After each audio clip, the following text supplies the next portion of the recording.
Good morning, good afternoon, good evening. Hello, everyone.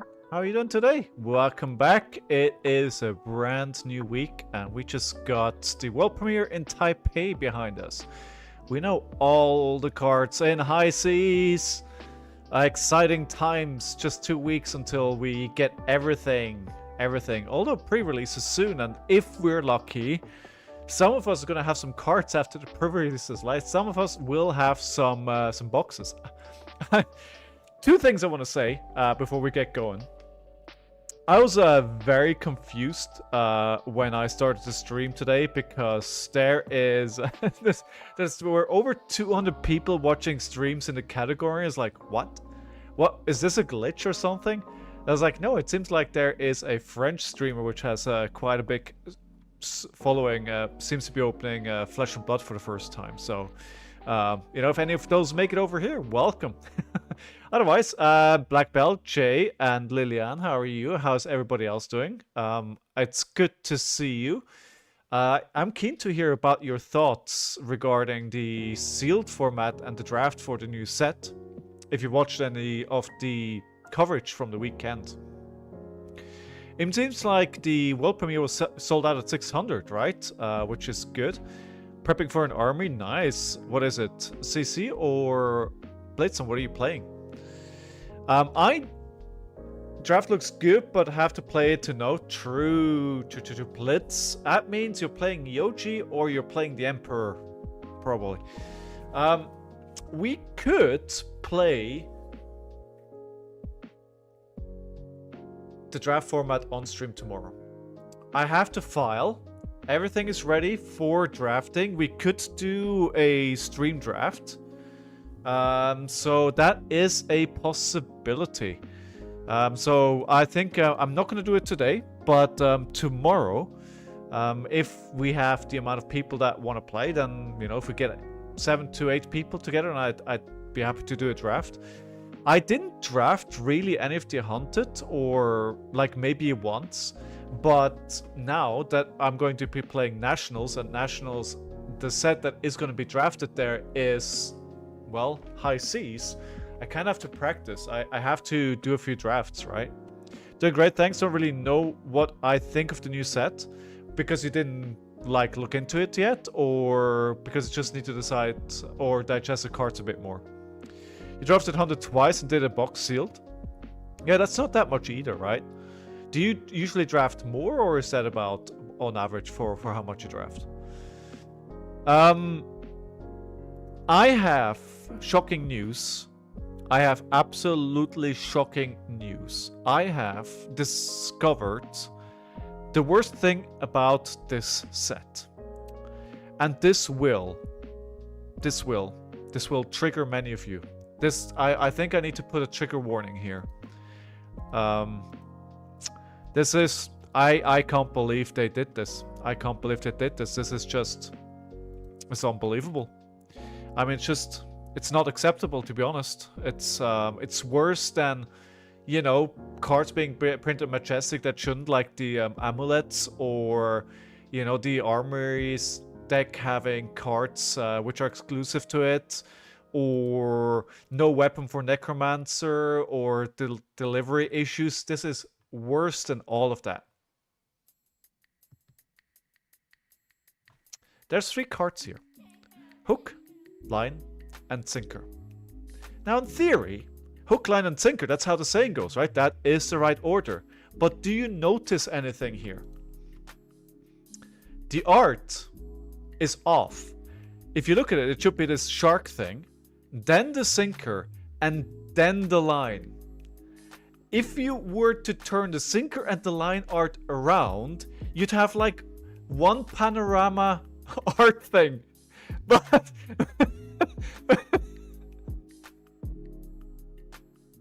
the thing is, it doesn't work, right? Because hook, line, sinker is how you say it, and this is the line, this is the hook, and this is the sinker, right? But then what you're trying to do here doesn't work. It doesn't work. The art doesn't work. Oh. Yeah, you know what this is? Something to be a sub... I mean, I'm clearly upset about it. Unfollowed Rush? Yeah, sorry, I did a bit of a... There was a bit of bait, huh? It doesn't work, but, you know, whatever. Yeah, so... I don't know if it's just me, but maybe it is the borders, but isn't it like the art direction of the 3 classes? It's so distinct. So if you're up here with mech, right? It's like kind of bright, and there's yellows and there's oranges, and there is a bit of you know when they put the Mexico filter on movies? That's kind of the sense that I'm getting, right? So that's up here with mech. Sorry. Okay, good. And then we move down here to the gravy stuff. The Necromancer, it's all very dark blues, dark colors, muted, very... not oppressive, but, you know, a very different feel in the art. And then when you come down here to Marlin, like, it's a lot of bright blues. I really like how just scrolling through the set, you can kind of tell with what class you are, which is really cool. And then that doesn't really work for the pirates anymore. But I love the ships. Also, during Necro set review, could I join you in voice? I mean, sure.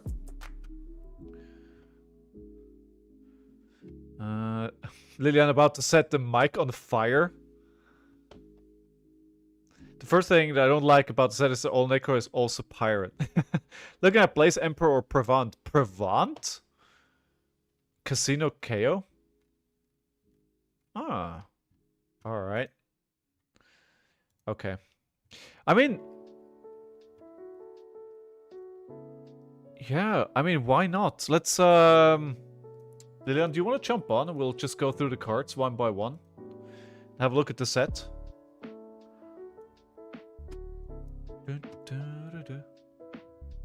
Alright. Okie dokie. Let's do that. Before we get into any games today, we'll do a kind of a review of the set. I've never done something like this before, so, you know, forgive me. But we'll have an expert on the line as well. Alright, let me then get them on.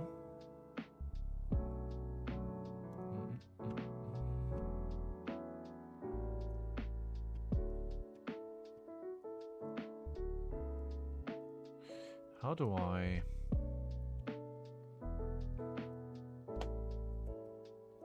that should do it. Alright. Doing a set review also helps knowing all the cards. That it does. 100%. 100%. And we are coming up to Nationals this year, right? So, I think one of the questions I need to answer in the next few days is, what hero am I going to play? Because at the moment, I honestly don't know what hero, or even what class I'm going to be playing. I have no idea at the moment. There's a few options. I've been wondering if Syndra is looking pretty good. It really comes down to the power level of the new heroes. Yeah, no issues, no issues.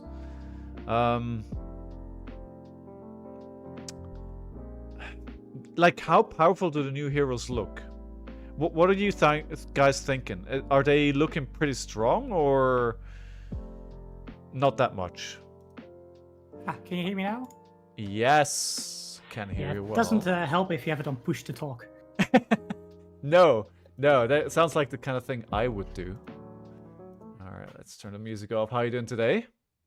Doing good. You? Yeah, I'm doing well, thank you, thank you.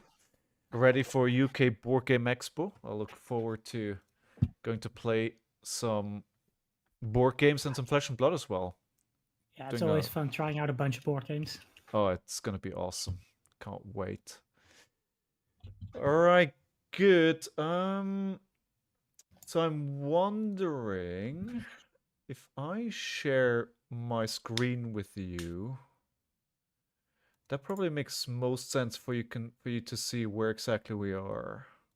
I don't know if that will Sure. kill the If it stream. impacts the stream, then just I can also follow in February. Yeah, it should be okay, guys. Let me know if we're having any network issues here. Okay, good. All right, let's just go through it top down, starting with the Fabled here. I don't know what you think about this one, but in terms of a Fabled, I think creating a It's one goal of is the pretty better good. ones. It's Yeah, one of the better ones. It's very good in Kasai, solid in yeah, Victor. I've seen it see play in both Puffin and Marlin. yeah. Yeah. It's been a bit awkward in Gravy, but it still works. I I mean think it's one of the better fables. yeah, being at yellow is pretty good as well, right? Because there's quite a few cards referencing yellows, which is nice. Yes, for discarding in Gravy. Yeah. So Yeah. I mean, look, you don't want to do that because then you can't create a you gold don't get token. the Obviously, gold. it only counts No, when you pitch it's it, but it's been I think best in Marlin and Puffin. yeah. For Puffin, it gives her the gold. She needs gold every turn. Yeah. Yeah, exactly, right. So so it's a pretty good card when it comes to Fabled, which then is the conversation is that worrying? Is this gonna do you think it's gonna be like a must include for some of the heroes like Kasai? And then suddenly you have this Mm, very, very rare card that suddenly people have to have? it might be a must-have for Kasai, but also Kasai does not see a whole lot of play, so not really a problem for now. Okay. I Yeah, and don't think it's a must-have for the current high seas heroes. yeah. And I think we've had other Fables which have We've been had other played good pretty fables. I think as one well, of the right? best So is Eye of Ophidia. yeah.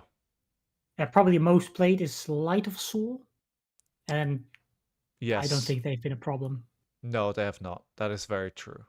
But they've also seen play mostly in, I would say, niche One specific heroes. hero. Yeah, But I exactly. think this will be the same. This will see play in 1 to 2 heroes, and that's it. All right. I mean, in that case, it's not really an issue. Yeah, yeah. Would agree with you. All right. So Puffin. So correct me if I'm wrong, and I haven't really figured the heroes out like Puffin and Marlin that much, but generally I think the play pattern is you want to destroy a gold, create the golden cock, then you want to crank that, and you want to do a bunch of stuff basically. Yes, yes. She's probably the deck that still needs the most work. Yeah. Her hero power is probably the most powerful of the three. Just draw a card is already Yeah. incredible text. But she struggles if she doesn't get gold. Like Yeah. with the few games I've seen of her, if she has like 2-3 turns where she just can't make gold and she can't make a cog, the deck kind of just fumbles around and does nothing. Yeah. But if she gets going and she can just keep snowballing that gold, it's very good. Okay.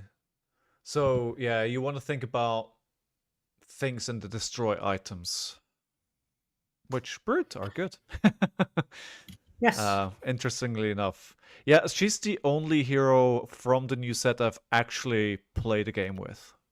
Because I was thinking She of looks playing her. incredibly fun. Just the tapping, untapping of the cogs, it really feels like you're building a machine. She feels good to play. Yeah, yeah. Absolutely. Hey Dot, how you doing? Guys, let me know if you can hear Lilian properly and everything is going well. Let me know if there's any audio issues, but should be okay. And then obviously we need to talk about Poly, which seems to be crucial to it as well. Now, okay, so action, tap, banish this, return this to the arena under its owner's control, unequipped, untapped, and with a Steam counter. So thanks, Don. So if this gets attacked, it dies, and then it's gone forever, right? There's like you basically, yeah. Okay. You cannot attack it while it's purged. So till you use it once, it's safe, unless it's a wizard and they just target it with arcane damage. Yes, or whatever says do 1 damage to anything, basically, to any target. Yes, to any target that will also kill it. Yeah. So there's a few things that can kill it, but not that many. This is also just a must play. Yeah. In Puffin. it's a free equip. It's very good. Yeah. It is just basically at one point in the game you just draw a card and you force your opponent to attack it. Yeah. So it's the use would be you're waiting for your pop-off turn, where you want to swing the game around in your favor, take over control, Even and just a that's when you turn use where you it. just need one more card. You can just crack a gold, make a cog, crank that, and use Poly to crank again and draw a card. Yeah. It's good to go for a go wide turn, a power turn. Yeah. Very good. Very Yeah. solid card. Yeah, I like it. That also looks very cool. Best card of the set. Well, yes, until I saw Sticky Fingers. And I'm like, I like Sticky Fingers. Yeah, we got a surprise hero on this set on the weekend, which was amazing. It was great seeing that hero. I love the flavor. Yeah, same. I really like him, and I wish there was an adult version of it. I think I would play him immediately. But his hero power is incredibly good. I think if he had an adult version, it would be the best hero in the set. Could be. Yeah. The effect is so good. Just the rum is incredible. Yeah, maybe that's why there's no adult version. Or yes, yeah. I think so. I think what I found interesting before we move on with Golden Skywarden is that the ally, the Sticky Fingers, is at rare, right? So you could play him in Project Blue. I thought Sticky Finger was a basic card. Oh yeah, it's basic, right? Oh yeah, never mind. The hero is rare. The hero's rare. Yeah. They did that so you don't have to also open the ally. That would be brutal. If you had to open both to play it. Yeah, that chance would probably be close to 0. Hey, Maracuja. Good. All right. Golden Skywarden yellow 4 costs Galvanize. When this defense, you may destroy an item you control. If you do this, gets +1. If a golden cog is destroyed this way, create a gold token. Repeat this process. I mean, it can be. I feel like this card could either be pretty clunky when you get it the wrong time, or it can be pretty good when you get it at the right time. So this card is really, really good. It basically lets you turn all your golden cogs back into gold. Yeah. It defends a lot, and that gold can then be turned back into golden cogs. This just keeps the engine going. Yeah. Unless, again, you draw it, you have no cogs out for whatever reason at that time. The problem is if you already have no cogs, your deck's already in trouble. Fair. The deck should be built that you always have at least 1 to 2 cogs. Yeah. But I think this will also be the hardest deck to build. Possibly. Because she plays a bit different than other mechs, right? She doesn't really have the same patterns with boosts, so she'll be a puzzle. She will probably still play the 0 to 60, the zipper hits, but... Yeah. All right, good. Jolly Bludger. Next Majestic, 2 cost yellow. When this attacks, you may tap a cog you control. If you do this, gets overpower, and this deals damage to a hero. Steal that many items they control. Thrice a turn, tap a cog you control. This gets +1. I mean, if you have a bunch of cogs, this feels pretty good as well. 3 block, 2. It's very good in the pirate matches, where you just steal all their gold. It's not so good into matches that don't have items. Then it's just a 2, 4, 6, 7. Yeah. That's fine, but... I mean, a 2 for 7 is good. A 2 for 7 with 3. A 2 for 7 with requirements. Yeah. If you yes, exactly. If you fulfill the conditions, it's fine. 2 for 6 is still on rate as well. So yeah, it's fine. Tickle. This one's good, but not great. Yeah. Okay. And then we have the 2 weapon here: Cockworks, Blunderbuss, and Spitfire. Cockworks is action, pay 2. Tap, attack, and the attack is 2. Instant tap, a cog you control discards next attack. This turn gets go again. So it doesn't feel very good by itself. It's a 2 cost, 2 attack, go again. So I think in limited is quite good. This is the only weapon in limited that can just attack. Yeah, okay. All the other weapons in this set require something. Yeah, because the bow you need the arrows, and well, famously... And the other mech weapon, the mechanologist weapon, requires golden cogs. So in limited, it's fine. Okay. All right. Would you still run it? Is there a world where she runs a different weapon from a I different think set? there are lists. I think there are lists to build unlimited. Like there are ways to draft unlimited to make either weapon good. Yeah. Yeah. Okay. Like a more blue yellow heavy list can make this weapon very decent. Okay. Okay. Sorry, Tickle Fits is not around because the camera keeps breaking every time I unplug it, and I need to unplug my laptop quite often because I shared the stream setup with where I do my day job. So sadly, I need to figure out that issue. Spitfire, 2 attack, action. Tap this and the cock and control attack. This attacks Yeah, you this may tap a cock and you get +1. I mean, this is just great. it's It's a 0 cost 2 attack. Yeah. If you have an extra cog, a 0 cost 3 attack. Yeah, seems pretty good. Finish a chain for Yep. 2 damage for Just free. 3, 2, 3 damage. It's incredibly good. Yeah. So you probably almost run this in a constructed set. Yes, yes. I think for Puffin, this is the best Yeah. weapon. Yeah. Dot likes it too. Cogworks Tinker Rings. This is a legendary arm piece. A mech can launch this equipment. When this event, create a golden cog token. It is 2 blade break. It blocks and it can bail you out if you don't have any cogs, right? So which seems pretty good.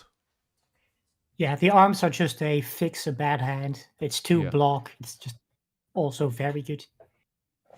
Yeah, sometimes you'll just need that, which is just good, right? Wait, And wait. do mechs have another 2 block arm piece? I don't think so. So it might also be better in others. Yeah, yeah. Dot just I said think they're before. I just- think they used the galvanic benders a lot. yes, or something like a Goliath gauntlet. So Dot is running this in Dash.io as well. Interesting. Yeah, it's just 2 free extra armor. Not bad. Yeah. All right, Rust Belt, common equipment, instant, tap this, destroy this, gain 1. I mean, that's for draft, sealed, limited plays, I would say. But then I heard the unicycle is great. Destroy this, untap a cocky control. I mean, sounds pretty good if you want to be constantly tapping cocks. It also helps instant as as an well. instant. Yes, Yeah. it helps as an instant, which helps for the thrice a turn, which allows you to sometimes get it off with just 2 cogs. Yes. And Battle Worn is good, so you can always block with it before. Yeah. Yeah, so Again, this just good is value. This is included in the constructed deck then. Yes. Yeah, nice. It's also a fun card, like the art. Great art. I love It's it. replacing your leg with a unicycle. Fantastic. Yeah, why not, right? I just hope you don't run into any snares. Yeah, well, yeah. Good. Cockworks, Dovetail, Majestic. When this hits, a hero own tap all cocks you control. Thrice per turn, instant tap a cock you control. This gets +1 or go again. So that seems pretty good. So you either give it go again. 1 for 5 is already on rate, and then it blocks with 3, and then it does extra stuff as well. So if you have 3 cogs, this is a 1 for 7 go again that just untaps those cogs. It's absolutely incredible. Yeah, no, it's insane. 1 for 7. I think go this is a staple for the decks. Yeah, so basically you do a 1 for 7, and then you reset the state, and you can tap the cards again. The cogs. Worst case scenario, follow it up with the Spitfire for 3. Yeah, oh my god. Which is still good. That's like what? A 1 cost 10. Yeah. That's pretty good.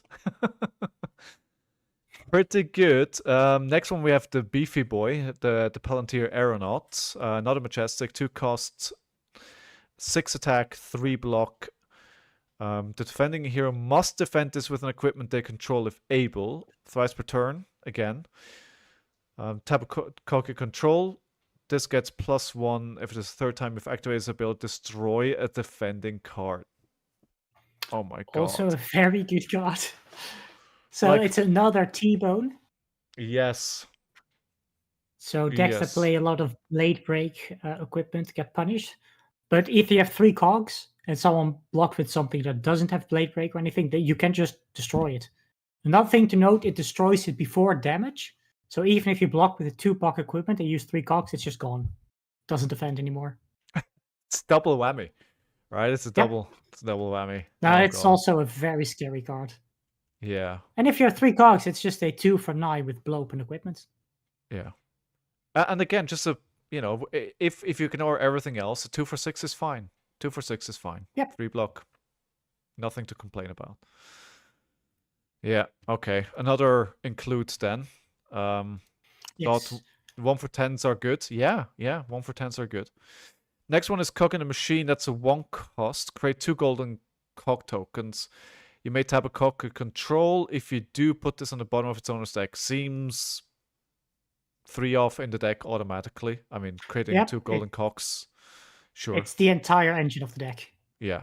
It's keep in mind you can crank both cogs, so it automatically draws a card. It gives you 2 action points. And you put it at the bottom of the deck, right? So you create 2. Yeah, and that then is. You don't always want to do that because it does tab one of your cogs. True. So if you need, put it on the bottom. But as long as you keep 1 in circulation, it's probably fine. Yeah. But just it is draw a card, gain 2 action points, and fuel your entire deck. Yeah. Seems a good card. Cogworks Workshop. Blue, 1 cost, 3 block. Create a golden Cog token. Put a Steam counter on top of 2 cogs you control. I mean, seems like another auto include. Blue. Yeah, 3 this block. one's not as good, but this one's still fine.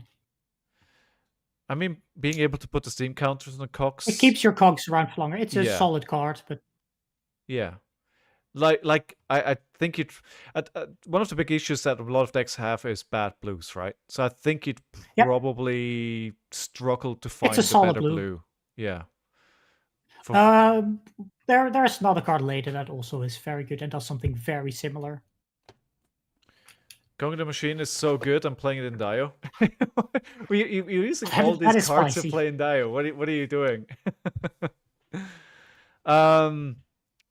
Yeah, cool. Cloud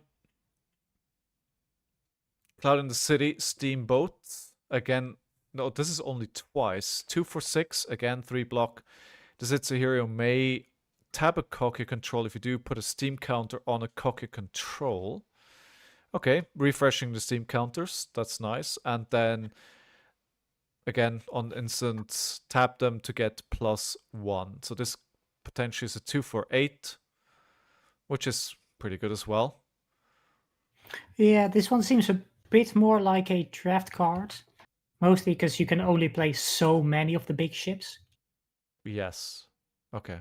And I think the others are better. Yeah.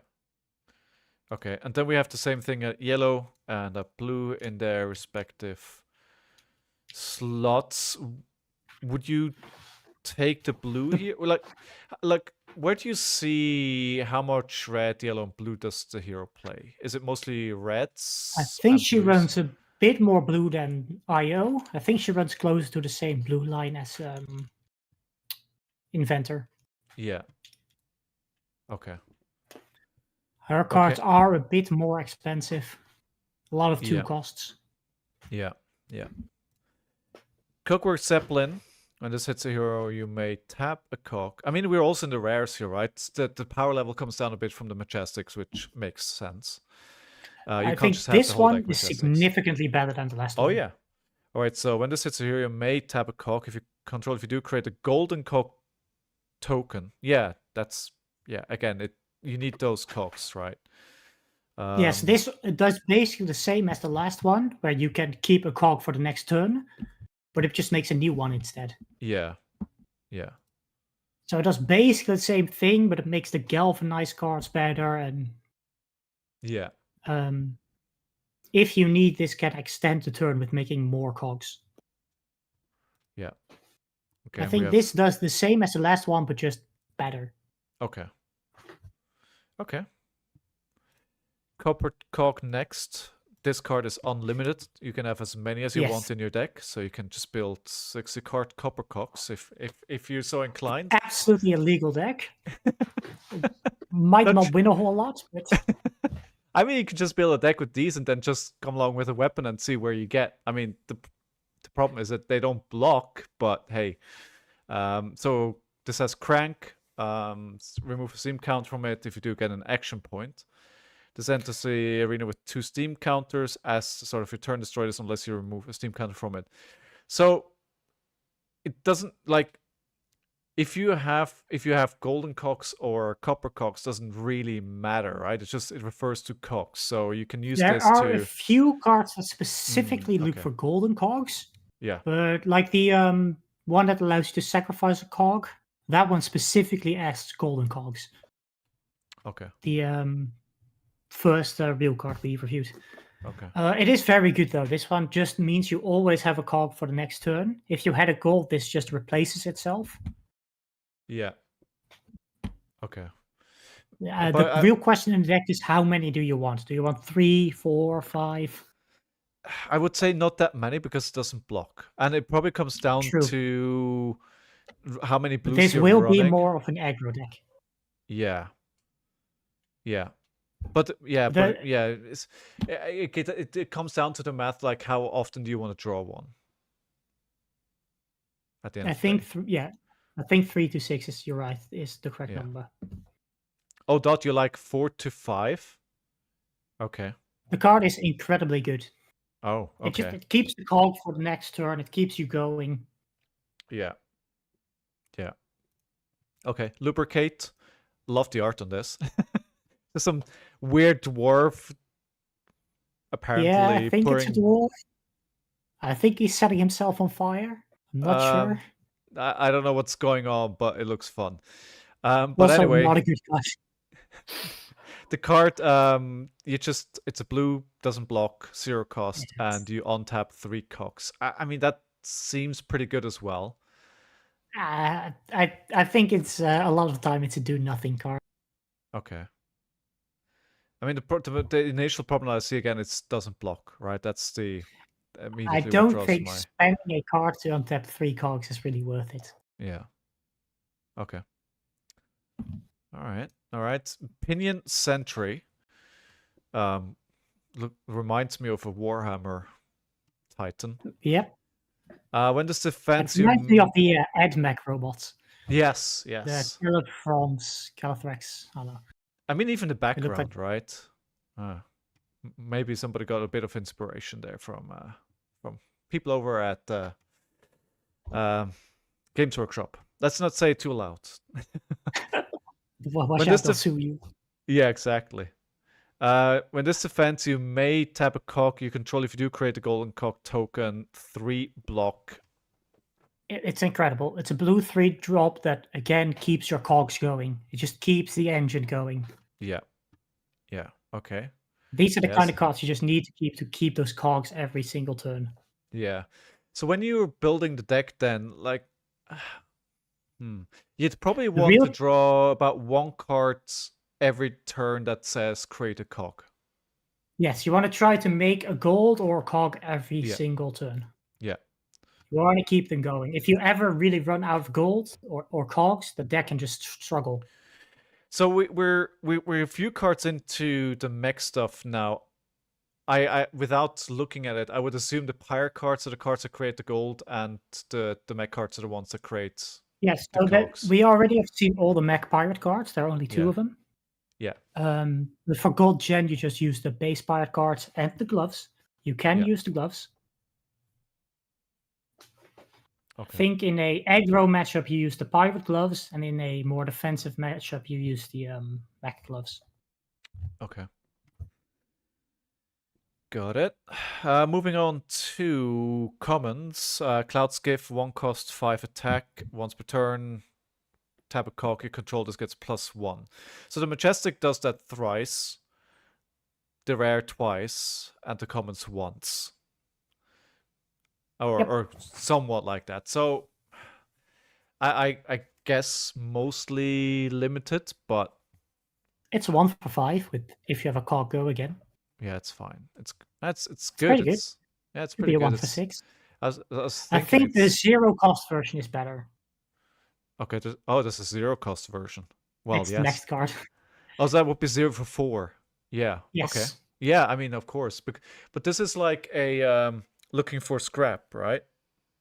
It's a zipper hitter, basically. Oh yeah, yeah. Zipper hit OP. Zipper hit's pretty good. Pretty Zipper hits good. is not the biggest one. Pretty good. And the All right. upside is you're not destroying your own deck. Yeah. Yes. Which is also very good. You need to extra. She has a better she can last longer in grindier matches.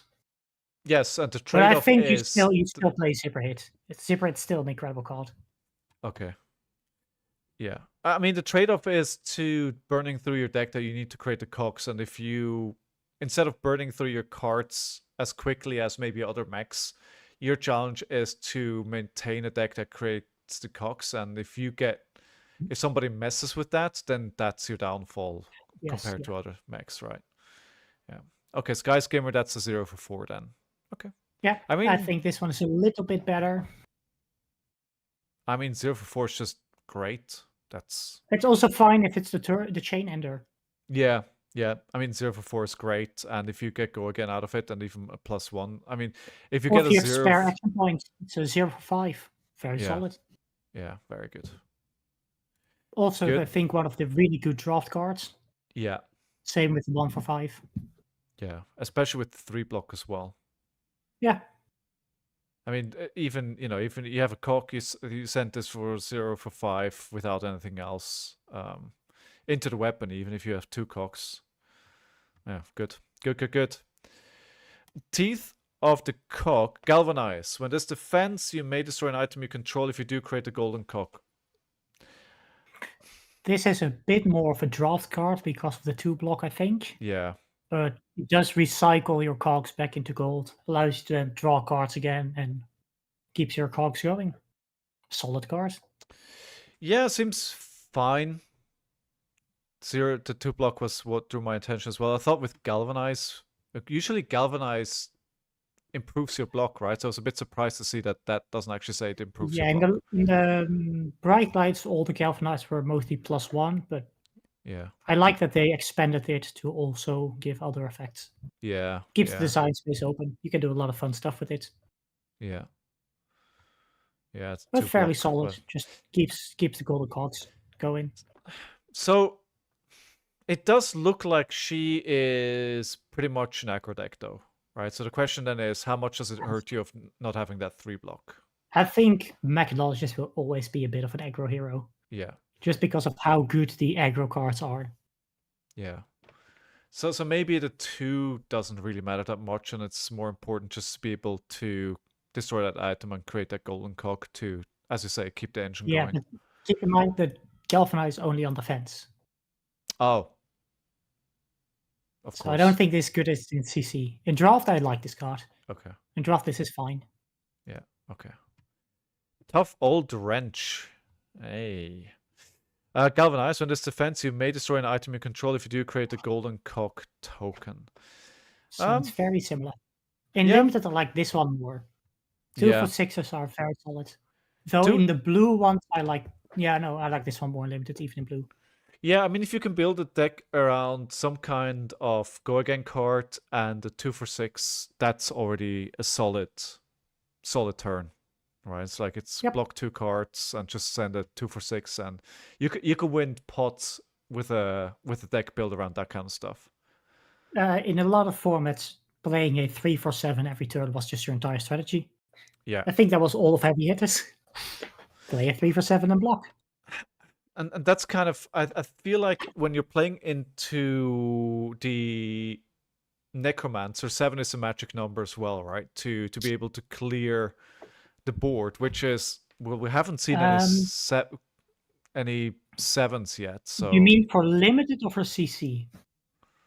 Because there's only one 7 Necro ally, and that's a Majestic. No, I mean that you need if they block with 2 cards, right? You need them to, if they want to keep their ally alive. Well, that's not how that works. Forget No, what I'm this is saying. not an egg match. it's They do it's not not how have that wars. works.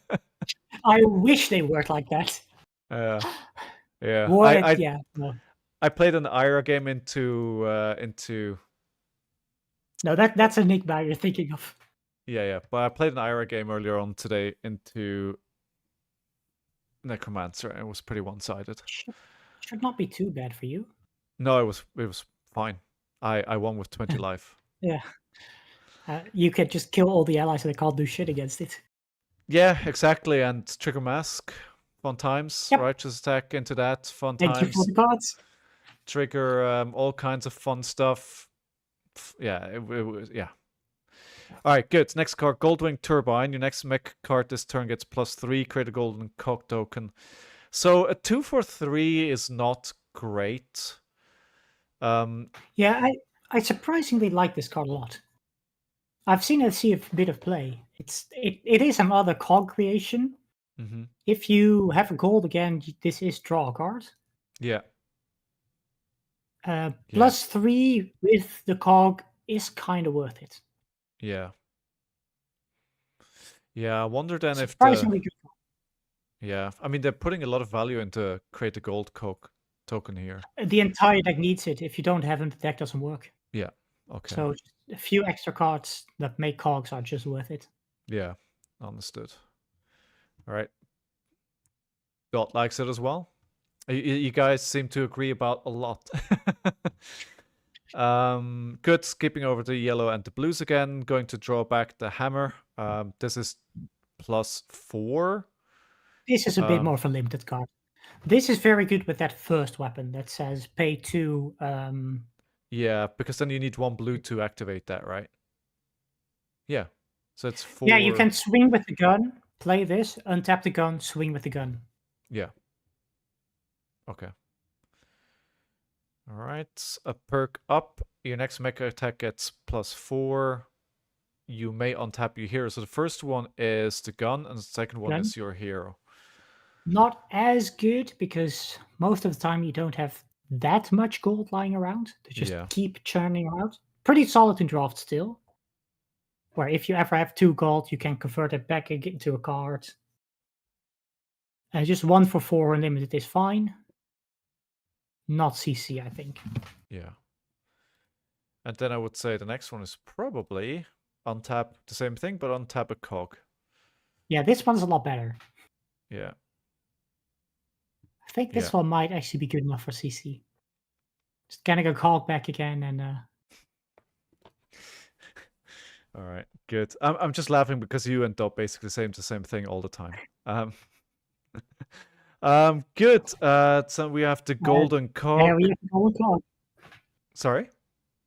There we have the golden cog. Yes, Crank. Very nice art. Yeah, it's pretty cool. Very shiny. Very shiny. If you play the mech deck, get like 5 versions of that full art extended version from the treasure pack. No, probably won't be that expensive. I mean, that one is the 3rd card in the pack, right? So it's not one like of the tokens. Yeah. That and the gold probably will less than $1 or $2. Yeah. So exactly. if you play mech, just pick up a bunch of them. I'm going to do the same with a bunch of the gold. Yeah. I actually don't. I know I said I want to play her because I want to play Polly, but we'll see where it lands. At the moment, She looks like a very fun hero, and she looks good. Yeah, I need to get a few more games in on her. Though getting the cards before Nats is probably going to be very difficult. Well, that's the thing. It's like if I'm probably not willing to chase the cards to get them before Nats, because unless I can borrow the cards from people, right? Premium. Yeah, you're going to be paying a lot extra to get them before Nats. UK nationals are quite late in the calendars, so at least from that, it's not too bad. But it really comes down to how supply shakes out. So our nationals are on the 27th and the 28th of June, which is week 1 of Nats. Sorry? Isn't that week 1 or is that week 2? No, that's week 3 Because US What nats week? are on the 6th and the 7th. And then 13th, 14th, 20th, 21st. So it's week 4. Oh, plenty of time. So yeah, it should be fine. And the nice thing about that is as well, it'll give me enough time to kind of see how the meta shakes out, right? So we'll see. Anyhow, Mr. Gravy. yours is week 2 of the main nets after US. Yeah, There I are mean, 3 weeks of nets in US.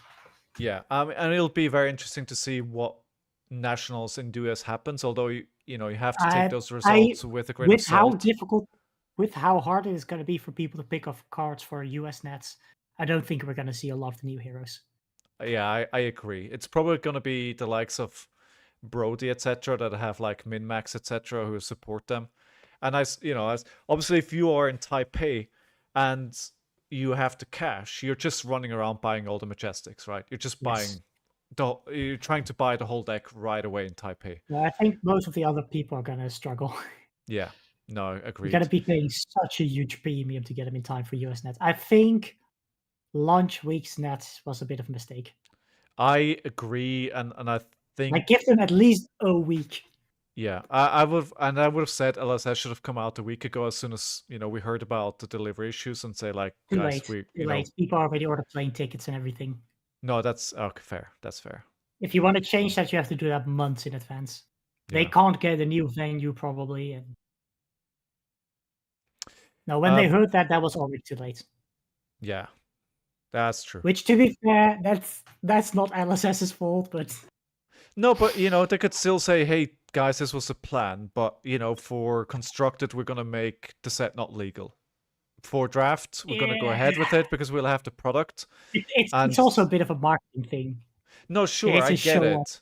No, I get it. But if somebody wins on a new hero and wins because the other people just weren't able to get it in time, like that is going to create a huge amount of noise.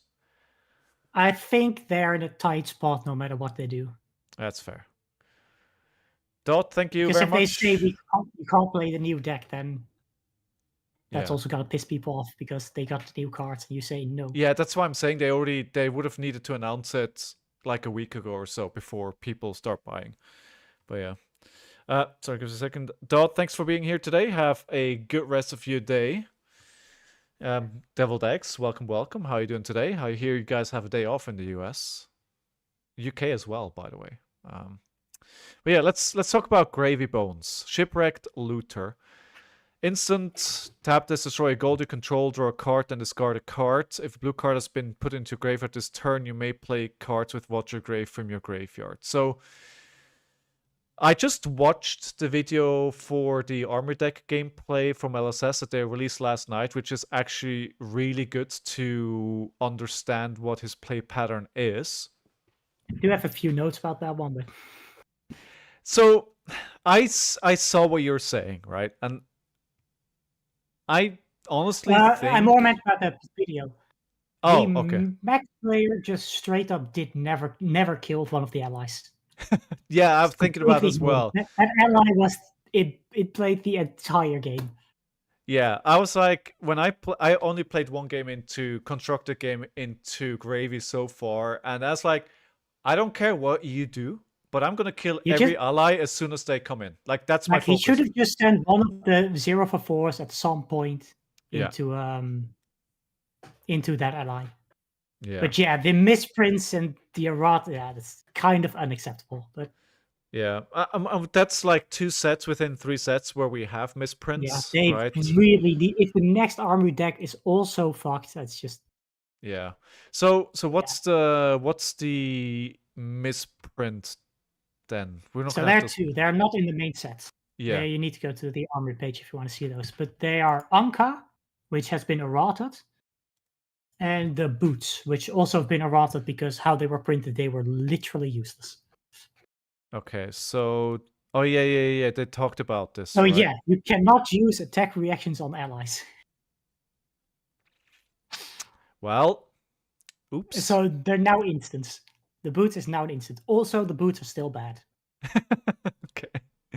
The thing is, you don't want to kill your ally. A lot of the value of the allies is that the opponent has to swing into them and use value to kill them.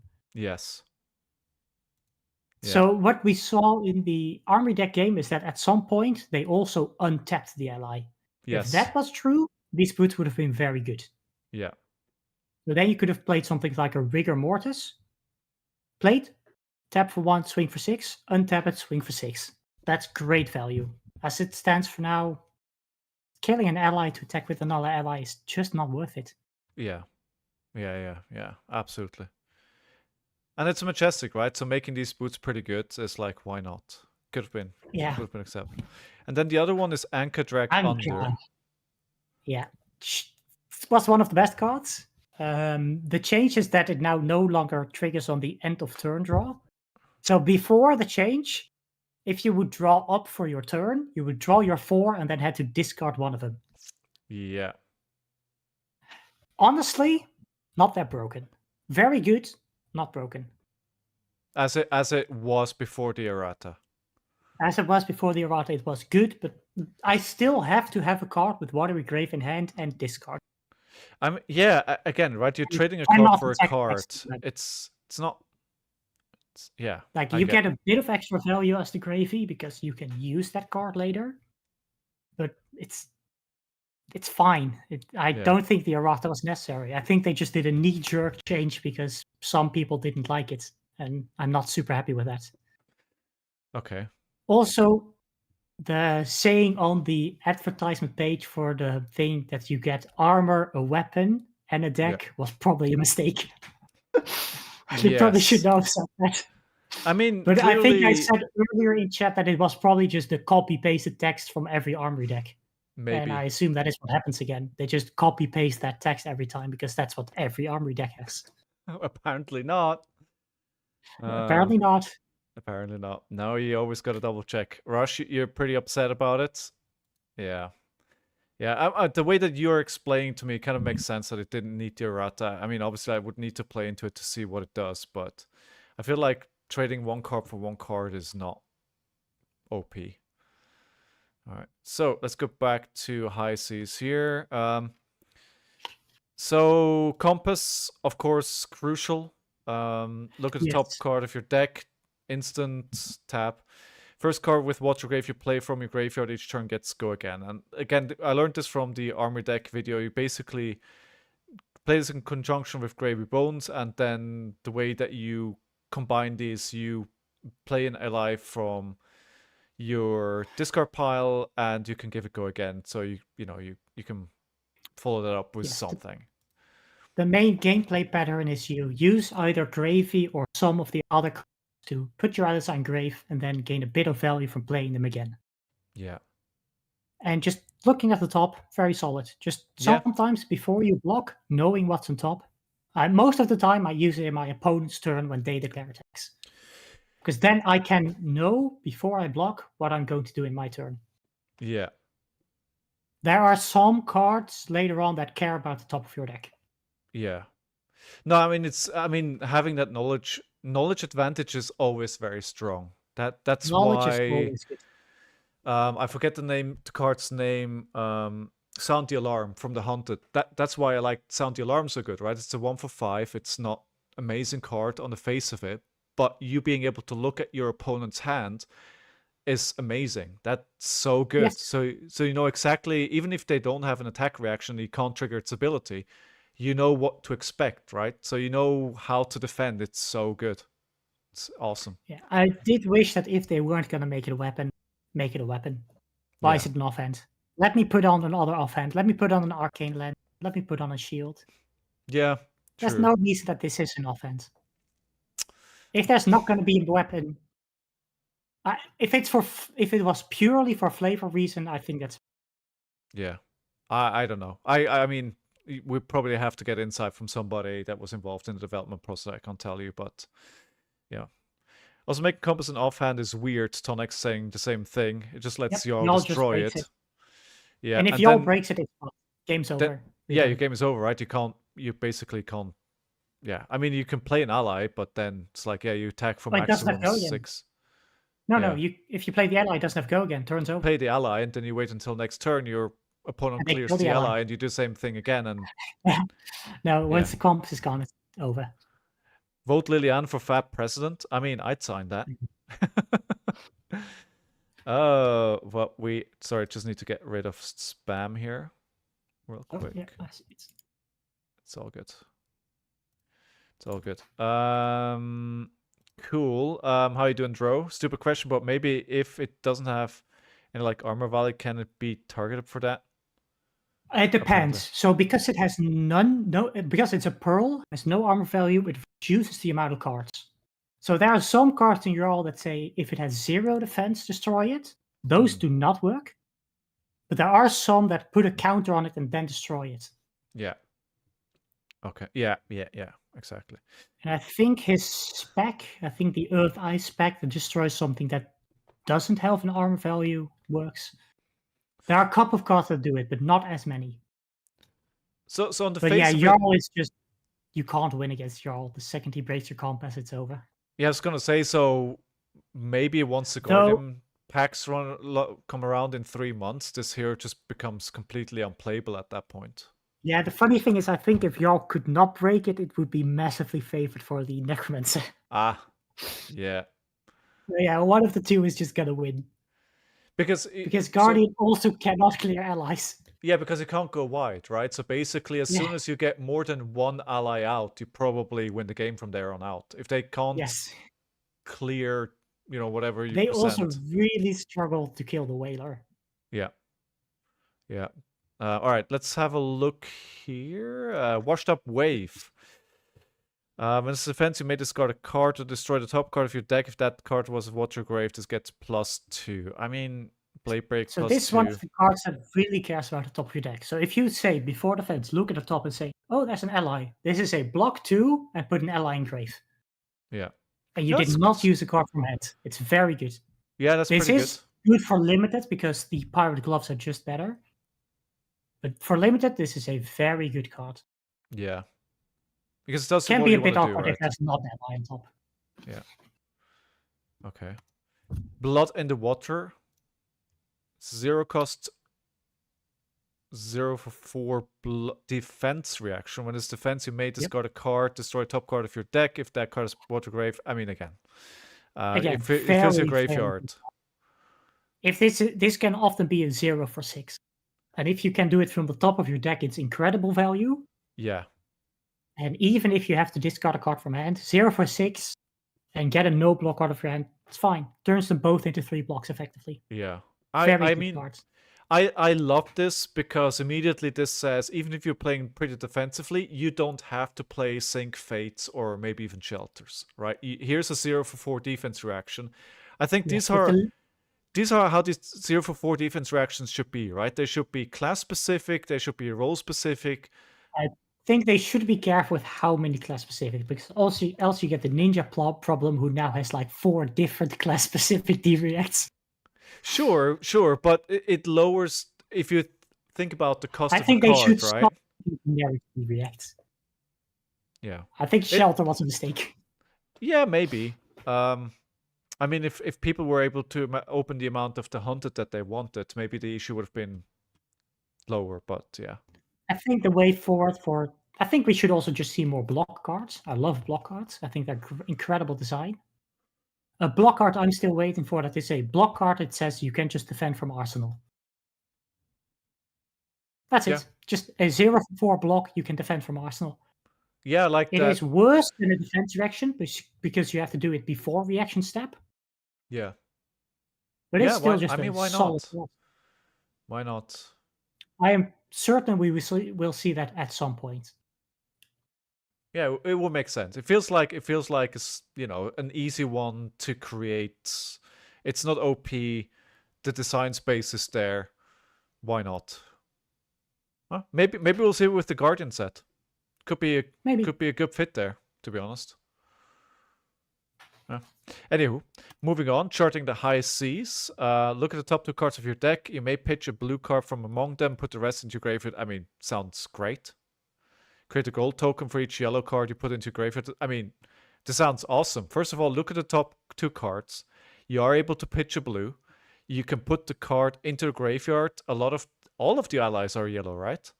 So all the allies are yellow, yes. It gives you a gold. I mean, what more do you want from a card? You don't always get a gold because you don't know always if there's a yellow on top. Yeah, sure. The card is very good, but if you hit neither a yellow or a blue, it's very awkward. Happens rarely, but sometimes. Yeah, sure. But yeah, this enables your hero power because you have now played a blue. You can play the allies from grave. Very good card. Yeah, yeah. And it also And if helps you get a you. gold, you're very happy. It helps you with all if you play any of those big pirate ships, right? It says if you have 2 blue in your Yeah, pitch zone, this isn't the most reliable for that. but it helps. It's like it's It helps. another option. All right, give no quarter with the awesome pirate flag on it.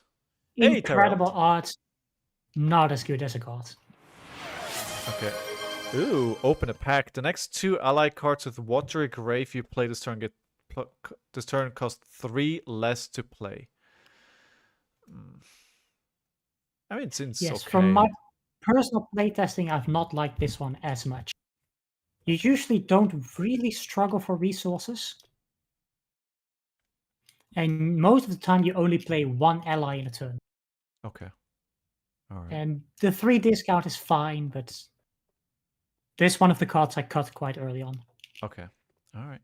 Good. We just had Tyrell to play for me to open up a pack. And I'm also going to watch you open a pack. So I did actually. I know I said last week that I don't have Rosetta Tyrell, but I did actually find a pack of Rosetta. So do you want me to open up a? Actually, I don't have archive packs. So this is what you're getting. This is what you're getting. Last pack of Rosetta. All right. Final's Spring Fighting Spirit, not Spring Tonic. Fruits of the Forest. Lightning Surge. Cadaverous Tilling. Yellow. Flash. Deadwood Dirge. Sigil Forethought. Consuming Volition. Ether Quickening. Organic Spike. Runehold Release. Save the Thought. And Arc Lightning! Hey, that would have been good about 6 weeks ago. And it first actually, pick and draft though. it's just like, yeah. I mean, it's a good card. You know Aurora will be coming back. Yes, I just need to keep it in my binder until she's good again. 6 months. Which is playable again. Don't panic sell now. But it's a good card. Thanks, Harold. That's a pretty good card. All right. Banned. Yeah, the heroes banned. I think they'll ban. I think if they ban Farrow, they'll ban Flicker Wisp. Yeah. Flicker Wisp over that one. Maybe. We'll see what the new hero does. I mean, they can't just reprint the same ability, so we'll see. All right. You don't know LSS. Who knows what they're up to? Who knows? Let's move into some of the allies. Yes. Jump. Friendly First Mate. Majestic. Keep in mind there are also 3 allies in the armory deck. Those are all the way at the bottom. So action, tap, attack. One of the best. Discard this card with water grave until the end of turn. Most opponents must choose this as a target of attacks if able. This is good because it's 6 block, right? So great. That's Keep in a lot mind, of attack. You do not have a priority window before they. So if they say hammer for 6, they can immediately hit this or another ally. The first card they play, they get to just target anything. So say you're playing Ira and I have a 1 defense ally, you can't just say dagger that 1 defense before I can use this. Okay. For us, this is an incredibly good one because you can discard this and play it off a blue with the legendary body. Yeah. And then it's just free attack. Your opponent has to clear it. Yeah. And this is one of the best allies. Being able to send 6 attack is actually 4 attack. 4 attack. Only 4. No, I mean if they want to kill it. Because most decks can kill this. In the Necro Mirror, first off, is a nightmare. It's absolutely awful. It's my least favorite mirror in the game, but it often turns into whoever can stick this and defend their other allies with this. Yeah. Tarlt is saying it's good to eat the lava burst from the Syndra. Yeah. Yep, very solid. Yeah, Though very. I would rather have they Lava Burst in my face and I just smack them back for 4. Yeah. But this is probably the best ally. Okay. All right. On the other hand, the next one, Well, probably here's the the first worst mate, ally. right? The first mate gotta be the best. Yeah. Moray Le Fay. Action, tap, attack instant, pay 1, tap, put a +1 counter on target ally. Yeah. I mean, this one just does not work. This card is absolutely atrocious. Yeah.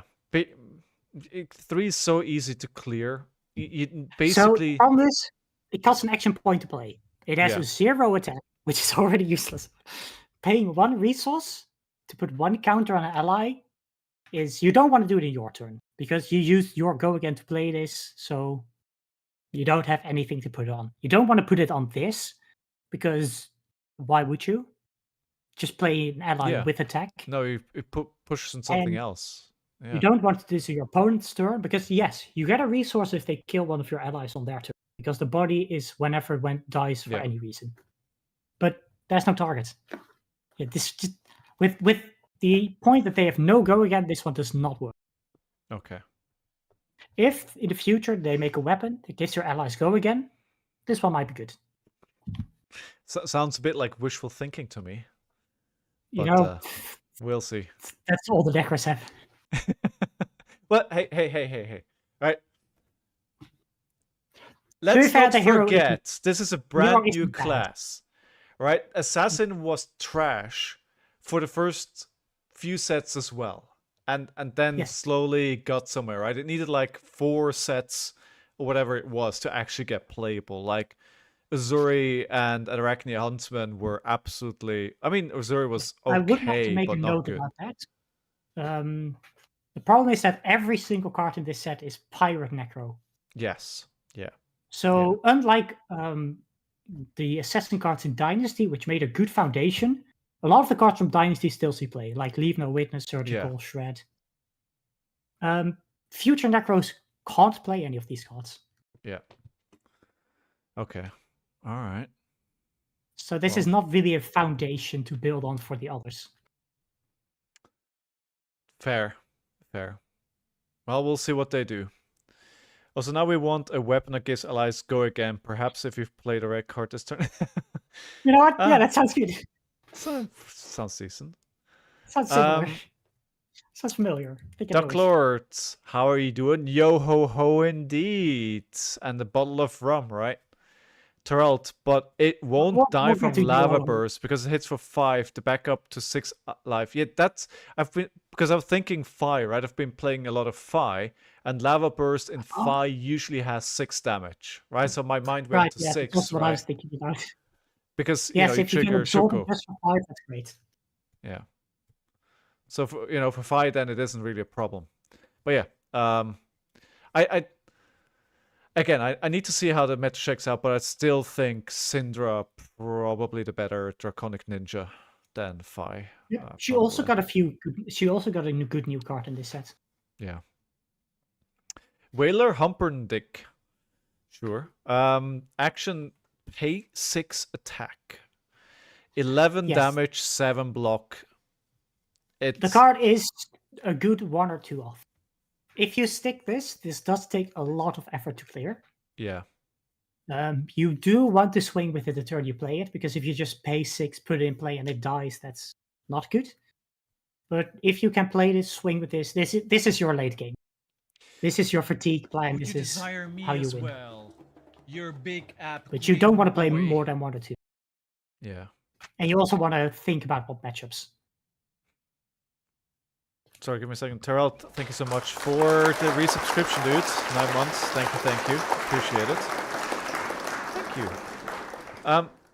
And that's why I've been thinking about Ira, right? So this is the big boy, right? So the problem is Ira, this would be so easy. Kodachi for 1, whatever 6 attack for 7, it's gone. Even if it's just Kodachi 4 attack. Yeah, but yes, even that, right? So it's like I think Ira is incredibly good into Gravy. Like, it's so... Gravy had some. The issue is that he has some really, really bad matchups. I The honestly don't... ninjas in general are terrible. Yeah. Prism is an absolute nightmare. Because they just farm soul and Yeah. card draw from your allies. I The think the warriors only are kinda tough.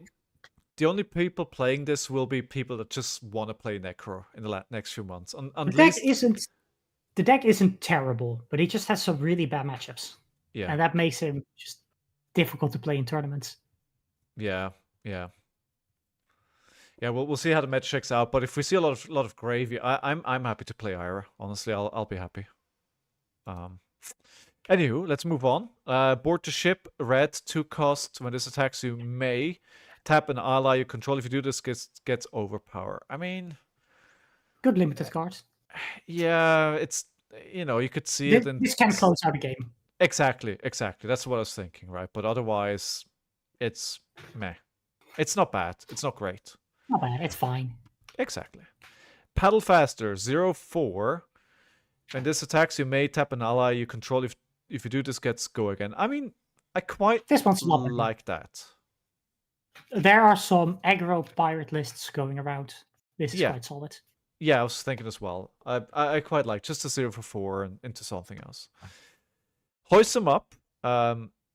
When this defends, you may tap an ally you control if this gets +1. So it will be 0/5. This is a block card. Good and limited, not as good. I don't like it in CC. The thing is, when you have allies, they won't attack your face, they'll attack your allies. So does it matter that this doesn't have a 0 cost, it just has nothing? For things like Frostbite. Oh, okay. Cool. Yeah, that makes sense. This doesn't have a cost, so I think you don't have to pay for Frostbites. Yeah. So this is their way of saying, hey, here, this is how you beat Jarl.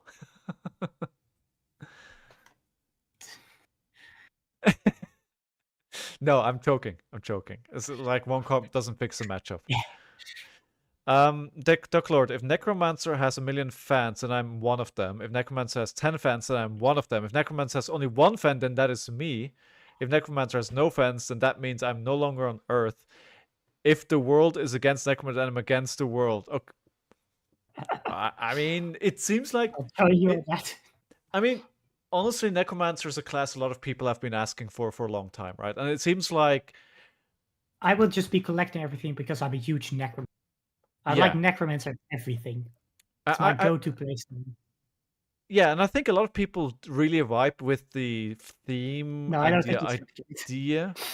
It just isn't quite there.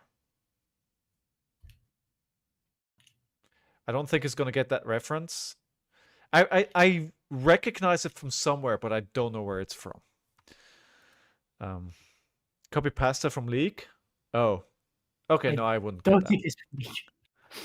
I would recognize Dota 2. It goes way further back than that. Sorry? It goes further back than League. Okay, yeah, probably. Some copy pastas have been around forever. This card is great. Your next pirate ally attack this turn gets go again, and when this hits a hero, critical. Giving the ally go again is fantastic. Creating a gold, fantastic. This allows you to play an ally, attack, and then play another ally. This allows you to develop. And the gold is relevant. Yeah. I mean, the Kraken in the background. The art on all the Necro cards are great. Yeah. But yeah, the gold is relevant. You don't want to block the allies. Like, if I just do 6 vanilla damage, do you want to block it? But you also can't use too many cards to block, because then it's difficult to clear the allies. Very solid card. Also, it's blue, so it allows you to play your allies from grave. Yeah. Yeah, good. We'll include it. And then we go to Heave Ho.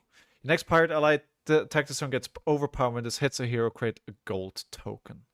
A lot worse. Okay. It's fine for limited if you have something big, but it's not great. Yo ho ho. This pirate Great attack art, is great name. not so good card. Not so good card. I mean, +1 on the blue. Yeah. Again, it's like, what are the options for blue? Right. I don't know. You played in limited. It's not great, but it's a good blue 3 block. It Yeah. makes gold. It's not good, but it's fine. Yeah. Yeah. Doc, you like it in limited as well. Yeah. Kelpie, Tangled Mess. Action, tap, attack, as always, or almost always. Action, pay 1, tap. Tap target hero or ally. Go again. Yeah, this one's interesting. For CC, bad. For limited, quite interesting. But why would you want to tap? Oh, target. Okay. Oh, no, I get it. Because your opponents. Okay, fine. No. Okay, that's Yes. interesting, right? I was like, why would You're I not want to do that targeting to yourself. myself? You don't want to do that. No, it's like, No, wait. basically, till they kill this, they can't use their hero power. Yeah. Because they untap at the end of their turn, and your turn you tap it again. Yeah. And it's one of those that you're tempted to leave because it's a one attack, so like who cares? But yeah. This is also really good in the Gravy Mirror. Yeah. But this is a limited card. Yeah. Okay. Or sideboard for the mirror. No. Okay. You just want to kill the allies. Don't tap him, just kill him. Alright. Limpet Hop Along. Cost 1, tap, attack, go again. I mean, it's good because it's just a 2 go again. Yes. And yes, this one actually is quite decent in CC. Yeah. It's good into decks that can't easily clear.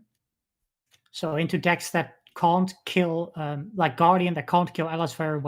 This will stick around for 2-3 turns. Yeah.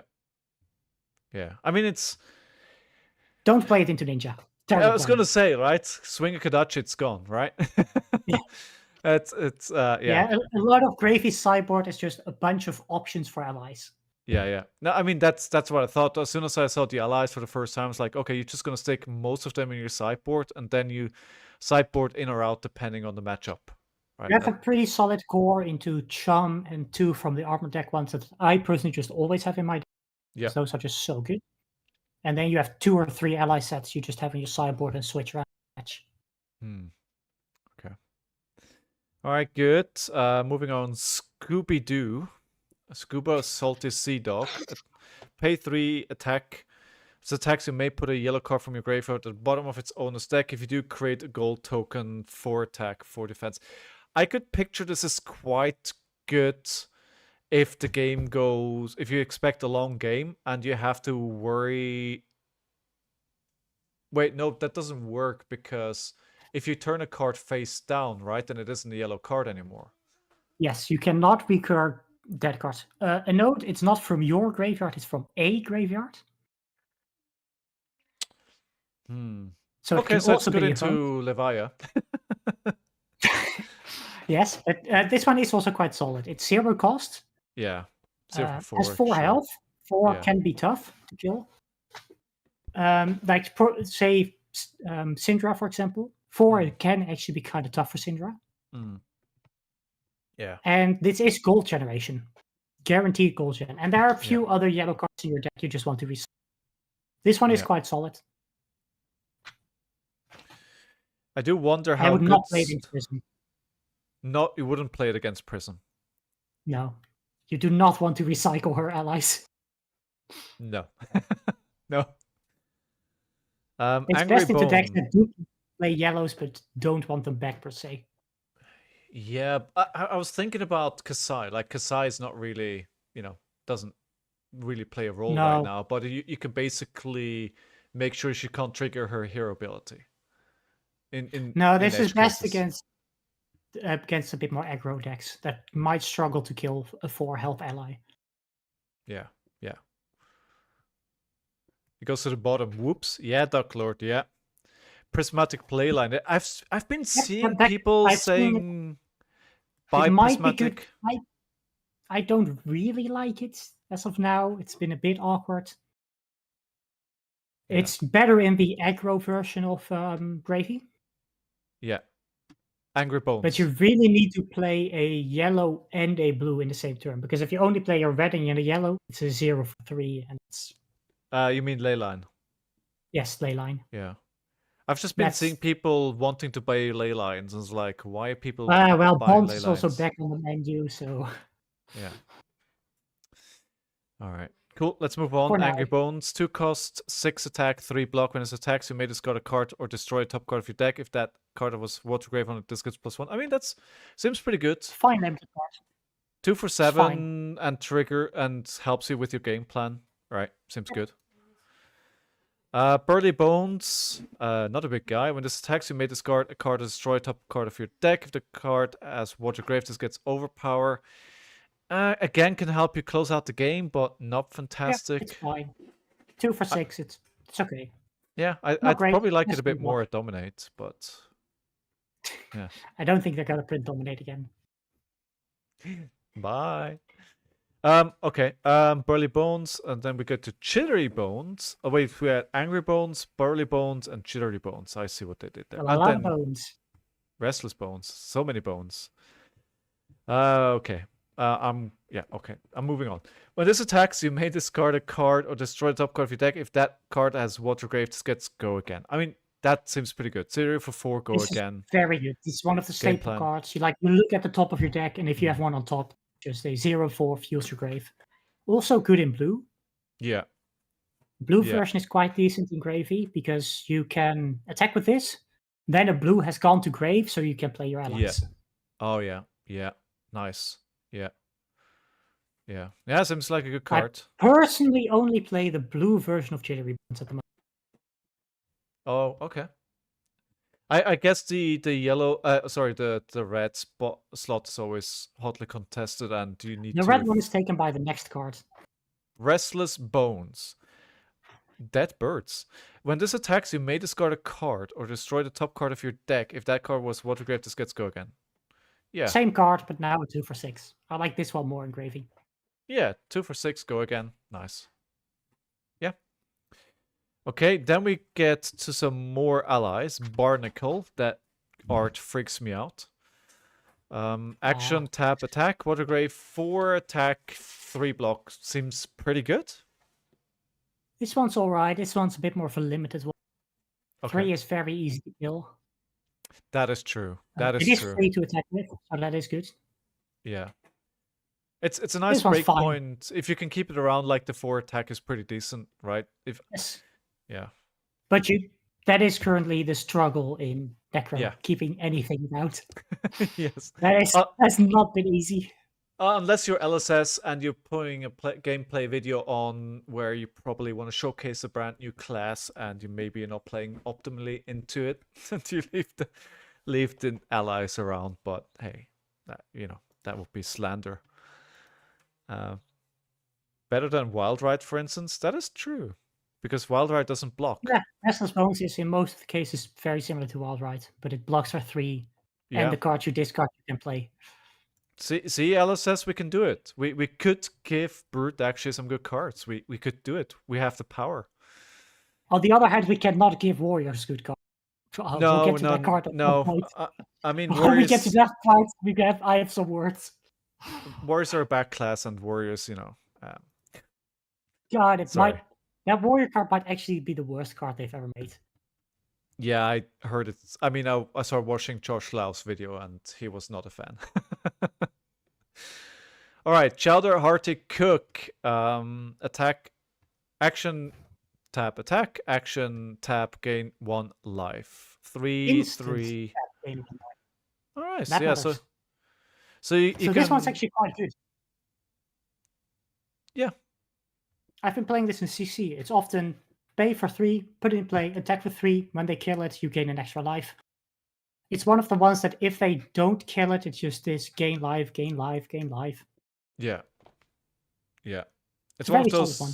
that if you feel like maybe 3 attack, don't have to take care of it, but if you don't, then it can get out of control. It's one of the ones where if you have 2 allies in play, it's the one they often ignore. Yeah. All right. Cut a Shark. Quick clip. Can I just say that I love these fish people? They are so good. Like this, I think this. I love the art on this card. All right, this is 1-cost attack for 3. Once per turn action, pay 1. Your next ally attack this turn gets +1. Go again. I mean, it's a 4 life, so you have a bit more. Realistically, you're keeping it around. But the Yeah, cost. this one of the ones I don't like as much. Yeah.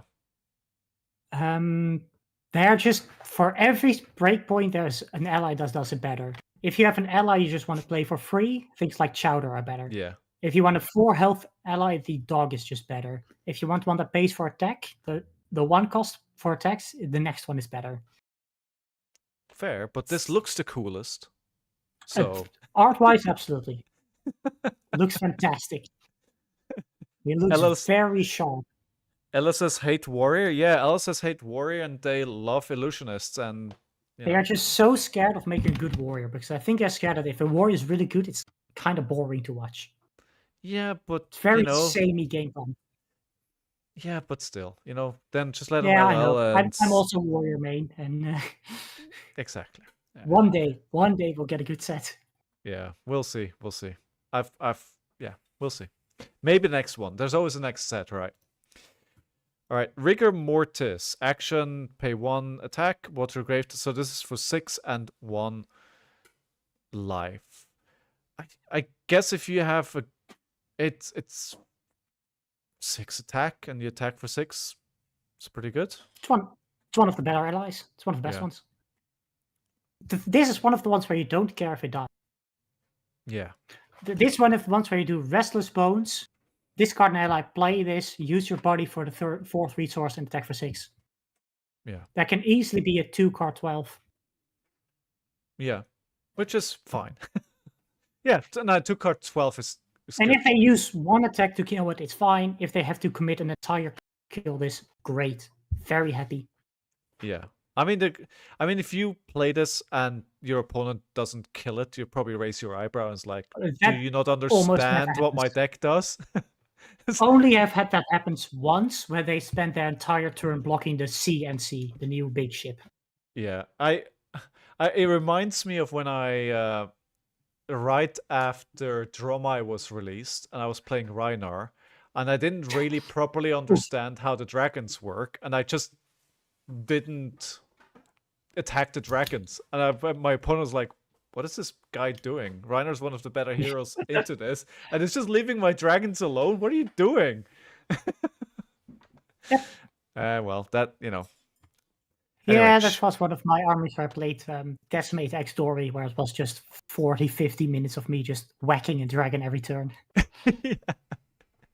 Yeah. Got there eventually. I was playing like 12 poppers with remembrances. Yeah. So I got there. There. Eventually. Terrell, ship into Mortis is absurd. Yeah. Yes. Yeah. All right, Shelly, Hardened Traveler. She has a crab as a hand, apparently. Paid 3 to attack. Instant tap. The next action attack card you defend with this turn gets +1.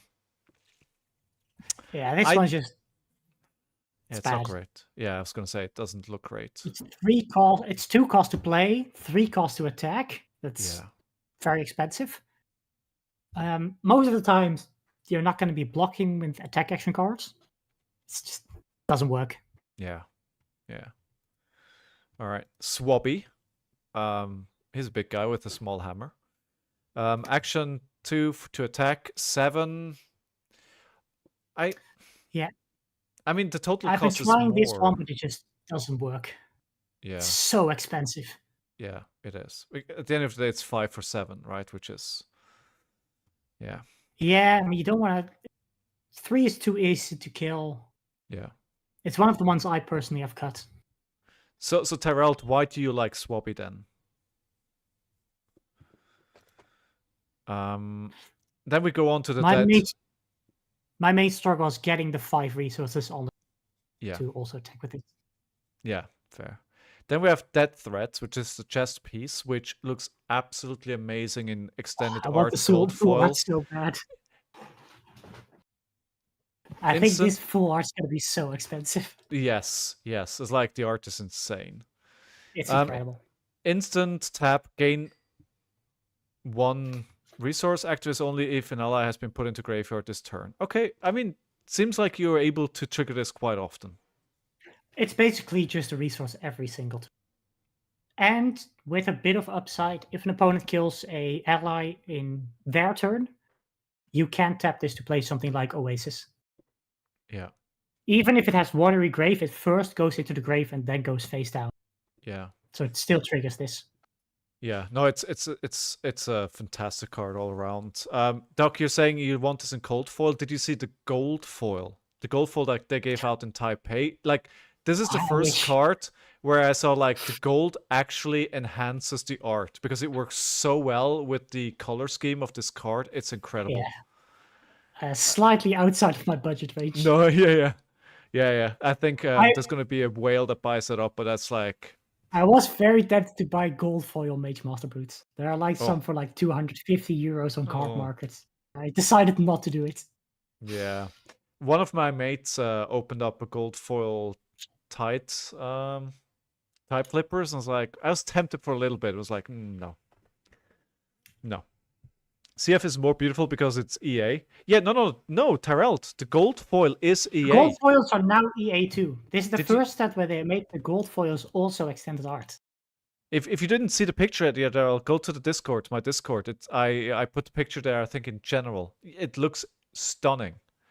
Which I think from now on they're also gonna do all the gold foils that exist in extended art into gold foil. They have to, because well, no, they said they're gonna do this. Yeah, absolutely. Which but they have to. Surprised me it took them this long.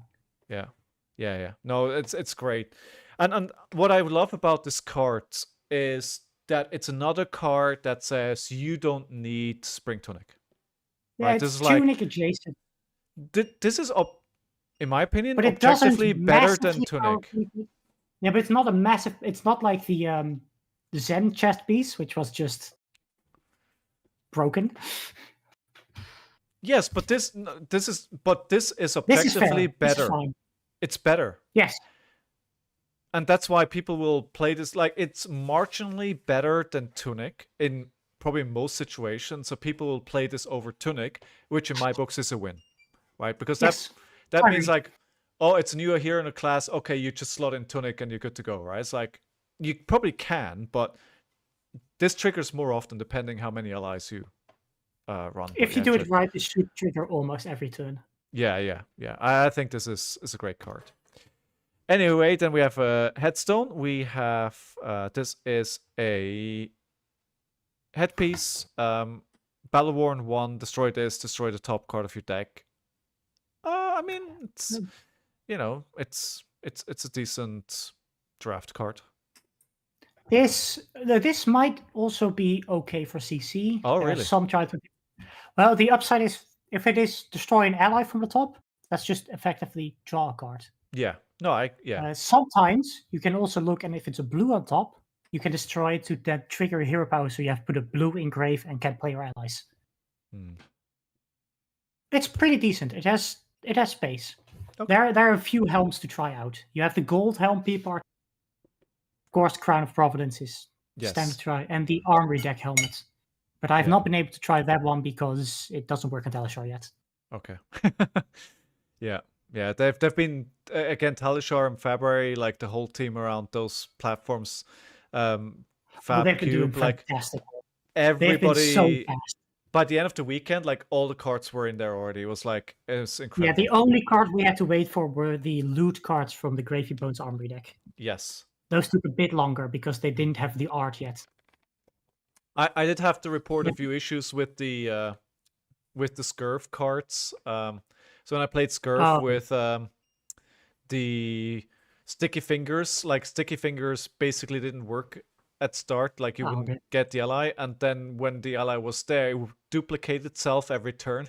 Which is like, it's pretty good. I'll take one extra every turn, but I don't think that's how it's supposed to work. All right, good. Yeah, I personally also do not like the gold helmet. I got rid of it. Okay. You got plenty of gold. Okay, good. Marlon. I personally have two helmets. I have Crown of Providence in my main board, and the Armory deck helm in my sideboard. Okay. I mean, Crown of Providence is, yeah, like the gold from the start seems so good in this Heroes No, of no, the Chronicle. other one. Oh, That's oh yeah. Crowd of Providence is Dominion. the pink Sorry. arsenal. Yeah. Okay, Marlin Treasure Hunter.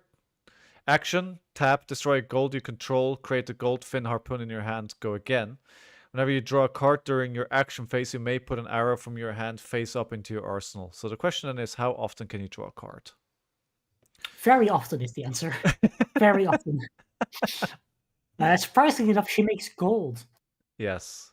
She also is doing a bit of the Zen play, where she's making a harpoon to then just either discard that to an effect, or to put up, banish it, or something like that.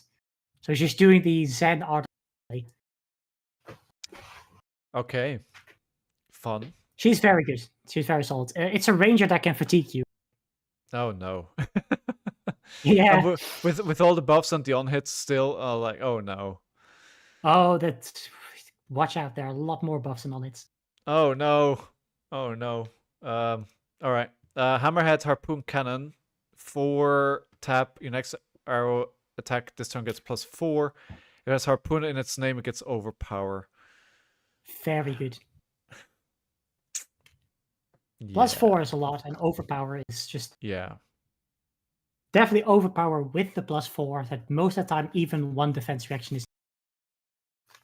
Mm-hmm. And the Overpower helps you make even more gold, and it just can keep going. It's a very strong hero. It's not what I want to hear, but yeah, okay. King Kraken Harpoon Majestic. Go Fish. When this hits a hero, they choose and reveal a card from their hand. If it's a non-attack action card, they discard it and you create a gold. There we got it. Create a gold. And if you've activated a cannon this turn, instead look at their hand and you choose a card. So it's a 2 for 6 with 3 block. Arrow attack. I guess she's gonna play a lot more of these more expensive. Yes. Harpoons. So if you've activated the Harpoon, this is a 10 Overpower, and when it hits, I get to look at your hand and it's a non-attack, and I get a gold. Seems good. Seems very good. Tyrell says she's insanely strong, so maybe this Yeah, is she's the top hero here. King Shark Harpoon. Go Fish. When this hits a hero, they choose to reveal a card. So this is basically the same as the card Same we with just attack looked at, action. except attack action instead of non-attack action. Which So, makes me say this one is a little bit better on average. yes. Keep in mind, if your opponent has, say, only one attack action, they can just block with that before. Yeah, but then what are they going to do then on their turn, right? So Well, it's it like, depends yeah, on the hero. true, but Some heroes don't really care, but yeah. But yes, this Okay. is very good. Yeah. Big Game Trophy Shot. A majestic yellow 2 cost. Your next arrow attack this turn gets +4. If it has Harpoon in name, it gets when this hits a hero, create a gold token, draw a card, and discard a card. Again, seems very good. So again, this is great because you can tap Marlin, put Yeah. the Harpoon in hand, and then discard that Harpoon to this effect. So effectively, it's 2 resources to give +4, a Harpoon on it to make a gold, and draw a card. Absolutely fantastic. yeah. It's incredible. This card is so good.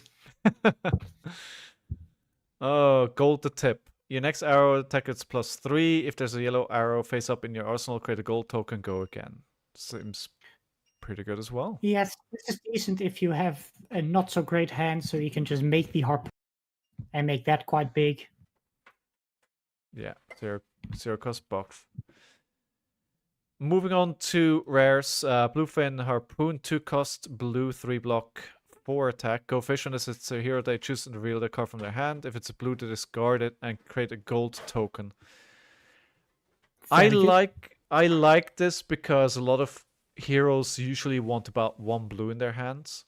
Maybe not from Yes. the new set, but when I think about specifically like Ira and Reiner, I want about 1 blue, and if they get your 1 blue, then your turn might just be complete ass. Keep in mind, unlike Azalea, Marlin wants to play a lot of blues. Yeah. Her cards are quite expensive. She can't just do zero cost buff, zero cost buff, zero cost buff, zero cost arrow. Her shit is expensive. So this will be good in So the she mirror as wants all well. boots. You play this. I think you always play this as a playset in any matchup. Okay. Yeah, it makes sense. No, it makes sense. Absolutely. Red fin harpoon. I would say it's the same thing, but red. Same with red. Also in any matchup, full playset. Yeah, and then the yellow fin, probably the same thing with yellow, and this will you probably not play except for I some certain still have seen matchups. people play it. I've still seen people play it. There are enough decks that want to play yellows, and you just need to get the blue count high enough. This is still a good blue arrow. Yeah. You have to side it out against brutes because they could have Beast Within in hand, and then No, you that's discard fine. that. You still get a so- gold. No, fair. That's fair. Doesn't really matter if they replace it. Yeah. Alright, cool. Yeah, you still do damage, and you get a gold. Rusty harpoon. This comes without text in one of the. I think in the treasure packs. This is full Yes, art. I think that's a no full gem art version of this. packs. I think Yeah. it's a gem packs, full art, no text, which is great. And well, you also play this one. yeah, It's a blue 3-block harpoon. Yeah, I've seen plenty of decks run 3 of this still. Because you just need enough good blues. yeah, And because you don't want to get fatigued too easily, these are just blue attacks. yeah. Worst And case, you load this in. I mean, and if you buff it with a relevant, You have a cannon to Cards. give it +4. yeah, and you can just play a 0-cost buff on this, and suddenly it's 0 for 4. Now you play this as like one of your last cards, but still, it's a blue 3-block. It's fine. Yeah. The deck just needs 3 blues. Goldfin harpoon. This is yellow but can't be pitched. If this would be put into graveyard instead of removed from the game. This is a token you make with the arrow. Yeah. You cannot put this in your deck, I think. Yeah. Interesting that it isn't a token though. Well, yeah, it's the same like the tigers you put in hand. Oh yeah. Okay, red spine manta. This is the bow. The other one, there's a few bows. How? There's 4 weapons. There are 2 bows. No, Yeah, that's not a bow. It's a yeah. Red spine manta. Put an arrow from your hand face up into your arsenal. Okay. I mean, It's fine. It's a limited card. It's Yeah. Worse than Death Dealer. yes, yeah. But Death Dealer may go if Azalea Living Legends. Death right? Dealer Because will it's- be gone in 1 or 2 weeks from now. Yeah. So I think Azalea and New and maybe Dash are very high on the list in the next 3-4 They will weeks. probably leave in the first week of Nats. Yeah. And will 100% be gone by the end of Nats. Cool. I love how many heroes we're Living Legend this year. Honestly, I love it. I'm not very happy with the new system, but Yeah, that's another conversation. But I mean, this will be think happening even long-term, without. long term, if you crunch the numbers, it reduces the amount of LL Yeah. because most of the L points go to new heroes. So Yeah. I think this will be a problem a year from now, where there are a bunch of heroes that just did not get enough points. Yeah. We'll see. We'll see how it checks out. Sealace Sarong. Instant tap, turn a blue arrow in your arsenal face up. If it gets go again this turn. I think this is good. I think it's very good. Very good with all the good blue arrows you're playing, all those Exactly. red fin, yellow fin, blue fin harpoons, giving those go again. Very good.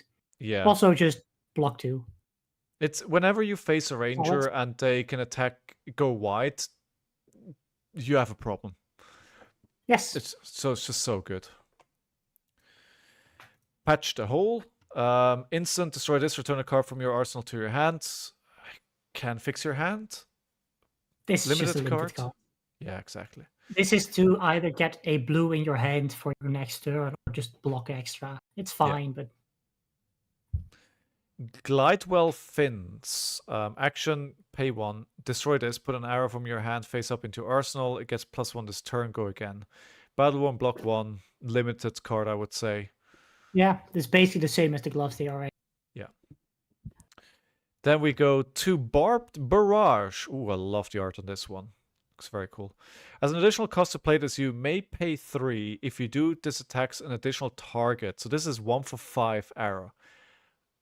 Yes, this gives you play into things like Gravy Would you desire me and as Prism well? and Your big whatever. app green boy. It allows you to deal with allies, Spectre stuff. And worst case scenario, 1 for 5. So I have a question. First of all, Santavic, thank you so much for your subscription, mate. Thank you, thank you. Hope you're doing well, enjoying your day off, if you have a day off. So if you buff this card, the buff also applies to the additional target that you're attacking. I don't think so. Because how additional attacks work, it doesn't make this attack again. It makes a proxy that attacks in its Yeah. stand. Yeah. So I don't think it gets the buffs, but I'm also not a judge, so I'm not sure. That's why the first 10 and first strike, the buff, if you apply that to your Ember Blades, and Yeah, you get weapons the are Ember a whole Blade nother back time. through the boots, it doesn't apply to that Ember Blade. Well, that's a bit of a different situation, but also it's not the same Ember Weapons Blade. don't attack, they make a proxy that attacks in its Yeah. place. Yeah, exactly. Okay. Which is also the same for all the allies from Gravy. Yeah. Okay, Return Fire.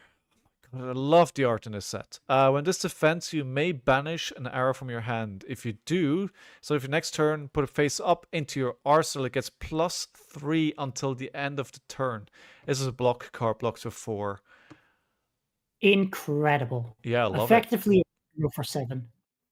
And you can basically 0 for 7, and you can really take a turn off. You can just block out. You can play. And you can hide arrows. So say a new is attacking you. Yeah. Oh yeah. You banish the arrow before they can take it. Yeah. The card is incredibly good. Yeah. I love it. This might also see play in Azalea. You get to block 4, and you get to give an arrow +3.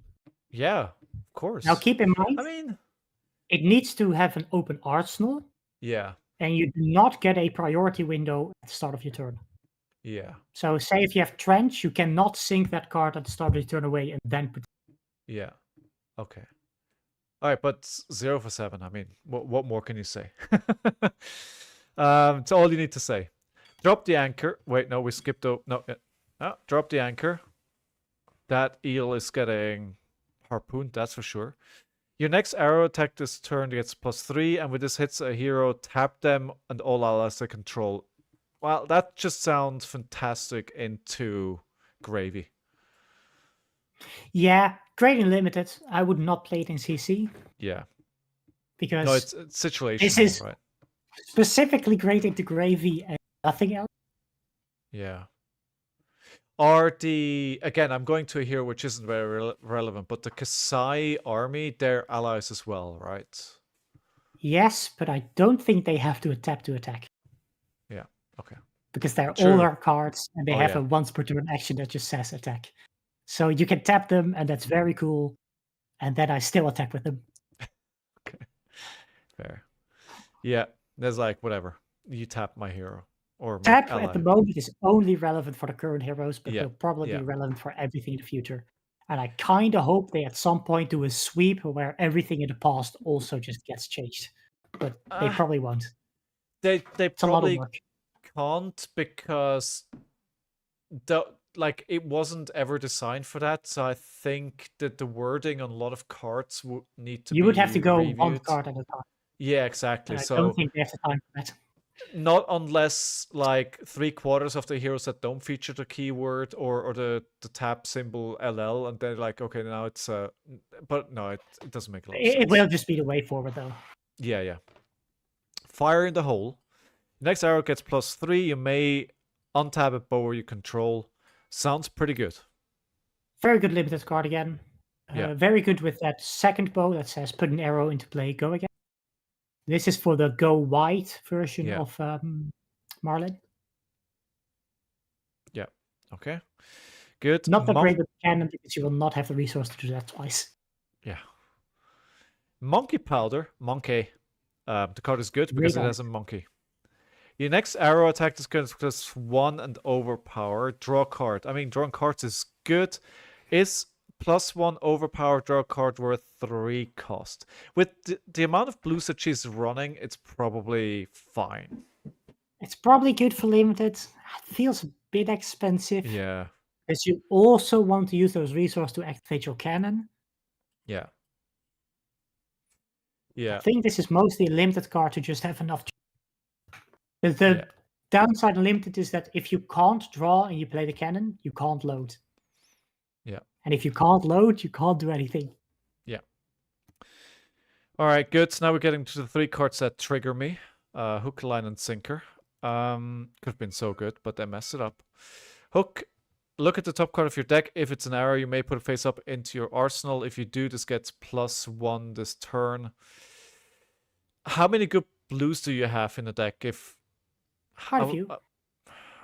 I would still say this is a pretty good card. Yeah, but you do need to pitch deck for this. Yeah.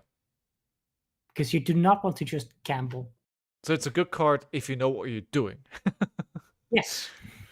All right. But yeah, you can just pitch it, right? It's a blue and a 3 block, so fine. Line, look at top card of your deck. If it's an arrow, you may put it face up into your arsenal. If you do, it gets go again this turn. Wait, so the other one's +1. I mean, I like the go again better. Yeah, she is more about making big arrows most of the time. So... Oh, really? Ah, I thought you was more go wide. Well, you have 2 possible ways depending on which one of the bows you pick. So if you play the cannon, you do big attacks with the cannon. And if you do the bow, you load in a lot of go again arrows. Yeah. All right. And the CC builds I've seen at the moment are mostly the big arrows. Okay. I mean, it's also how Ranger has been played for a long time now. Yes. Especially Azalea, so it's natural that people would gravitate to that first. Right, Sinker. Look at the top card of your deck. If it's an arrow, what does this do? Overpower. Again, if you can pitch deck it, quite good, but I don't think you want to gamble this. No. I mean, I like hook and line better. Probably, personally, I would like... I mean, again, it depends what kind of deck you're building.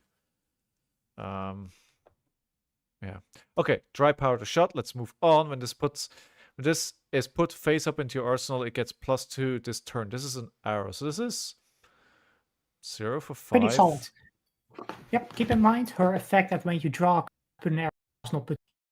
So it's a 0 for 5. Very good. Yeah, you just need to play it this turn. Yeah, but why wouldn't you? Yeah, sure. Entangling shot. When this put a face up in your arsenal, you may tap a target hero. Okay, fine. Yeah, it's decent. It's 0 for 4. Limited, right? Yeah, it's 0 for 4. Fine. It's like, fine. Tapping can be relevant. If you can tap, say, the puffin and they can't make a cog for a turn, that can be very awkward. Yeah. Nettling shot. Just put face up in your arsenal, you may tap a target ally. Oh, yeah. This one does not seem that good. I would rather just kill the ally. Yeah. I mean, it's still a 0 for 4, so it's still... Yeah, we can probably find something better. Yes. Scouting shots. When this is put face up in your arsenal, you may look at the top card of your deck. I mean, that seems pretty good.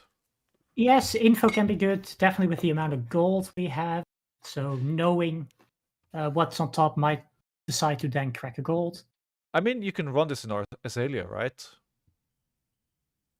I would not run this in Azalea. I would rather just run buffs and rely on the helmet. Okay. I would not run a 0 for 4 ally to just look. You already have a better version in blue. Okay. Swift shot. When this is put face up in your arsenal, it gets go again. This one's very good. Yeah. It's just a 0 for 4 go again. Fantastic. Great. And the next 9 cards are reprints, headshot, salvage shot, and sick'em shot. I mean, you need a bit of reprint. All good. And I like I mean, Sikkim Shot is 0 for 4 go again, 1 for 4 go again. 1 for But 4. Still yeah. good. yeah, I mean, Headshot is 1 for if it's 6. face up, 1 for 6. It's great. Salvage Shot. Arrows will mostly be put face up. Yeah, and like the salvage shot is like put it at the bottom of your deck. It's like Really that good helps. with the cannon, where it can just be a 9 attack. And poof. Yeah, and it also helps you not run out of arrows that quick. So Yep. All right, and then calling the big guns. Well, that's a cannon. Your Sure next is. arrow this attack It's a gets shark plus. cannon. Sorry. It's a shark cannon. Yes, I don't know how practical it is, but it looks cool. Your next arrow attack gets +3. You may put an arrow from your hand face up into your arsenal. Yeah, this just fixed the point where you need to draw cards normally to load. But this just fixes it up so that you don't get stuck without loading. Yeah. Very solid. 0 Yeah. for 3. Pretty good. Pretty good. Not great. Not terrible. Then we have that in yellow and blue. And then we get to Stowaway Scurf. The best hero in the set. I mean... And I mean that for limited too. It is genuinely the best limited hero. It's Yeah. incredibly. Stupid sexy Scurf. Oof. Action. Tap. Destroy a gold you control. Create a gold kiss ROM token. Go again. I mean, it's so good. You just destroy a gold. And you And get then when you use a go the ROM, again. And whenever you activate a gold kiss ROM, you get a resource as well. So it's so broken with the boats. It's so incredible. so good. The so downside good. is, the one downside is you do need to open this in draft pack 1, pick 1. Because if you Yes. open this pack 3, it's too late. Yeah. You've gone down the wrong. But I just want to, honestly, I haven't been And if you get him interested in in Seal Project Flame, Blue that much, but I want to play him Project Blue. I think it's going to be quite good. I think it's just fun, right? Like I just want to. I want to play him. I want to play Sticky Fingers because Sticky Fingers is my new best friend. Yep. Polly is okay. You can say they're Polly, but Sticky Fingers. The only thing that I'm sad about with Sticky Fingers is that the Marvel comes in the Judge pack, so I'm never gonna have it. But you know, all right. Action, tap, attack. If this is equipped, unequip it. When this attacks a hero, steal a gold token they control. I mean, give me all your gold. Yeah, you usually use this quite late in the game, or at some point where you know they blocked and you still have an action. Yeah, but it's like just You getting don't that want to gold. use this too early. No, but if, for instance, we talked about it earlier in Puffin, right? How important it is that she has that gold generation, that cock generation. If you Stealing take it, a gold at any time in the game can just win you the game. exactly. Like if you do it at the right time, this can just turn the game immediately. All right. I think then we go into the pirate cards. Gold baited hook. Sorry. Yeah. Generic pirate cards now. Yeah. Oh yes. Action. Your next pirate attack. This turn gets when this hits a hero, steal a gold token they control. Otherwise, create a gold token at the beginning of your end phase. If you haven't created or stolen a gold token, destroy this. I mean, that feels pretty good. I think you play this in most of the pirates. Yeah. Gold control in the pirate mirror is fantastic. Just generating gold is good. Stealing it is even better. Yeah. You do want to be careful because if you don't make a golden turn, you lose it. But the best way to use it is if you've already made gold this turn. Yeah. That sounds great. It looks great. If you've made gold, there's no downside. It's just it threatens an on hit for free. Very good, Yeah. and it's battle worn. Rush, you know, that's kind of my point. As Curve, like I just don't feel like Blitz is a good format. So I think if I want to play like a young hero, I hope Project Blue is going to be the new format where I hear it's very fun and it's very good, but we're early days, so that's why I'm saying Project Blue, right? I just want to play Scurvy and bring all the ships. Yes, Bring the fleet. I'm not much of a deck builder, right? But it's like I want to play Scurf, so it's like, oh, let me try and put a deck together. Basically, what it says, Scurf, all the ships. Let's see what I change. All right, Blue Sea Tricorn, pirate equipment, action 3 costs, destroy this, draw a card, go again. Yes, quite good in Marlin. It allows you to load Quite good with all the high tide cards. Yeah. Definitely the 2 for 6 go again one. It's a solid card. It's Yeah. nothing amazing, but worst case is Blade Break 1. It's good. Probably pretty good in limited, right? Yeah. Yeah. All right. Buccaneer's Bounty. That's a very fancy Buccaneer. Great coat. Buccaneer. Yes, very, very handsome. Action, destroy this, gain 1, go again. Okay. I mean, 1, yeah. Yeah. It's a resource. Yeah. At some point, you might need a resource. Here you go. I mean, usually we see one of these chess pieces Yes. in every single set for limited, right? Always like break, destroy this, gain 1 resource. Yeah, fairly So, solid. yeah. Fish Always have to have fingers. Destroy this. Your next attack gets +1. Go again. Again, it's just standard Great limited name. stuff. Yes. Really good name. It's good. But yeah, also we see this in every set. It's good. Exactly. You have to play this in gravy, It's your right? And you breakpoint play when the you need it. gravy fish fingers. We're making a full meal here. Yeah.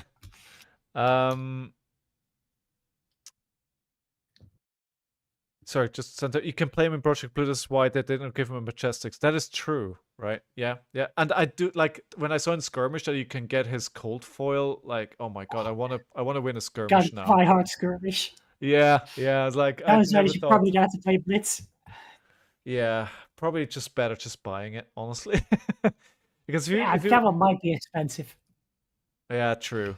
It's still a young hero. So hopefully not too much.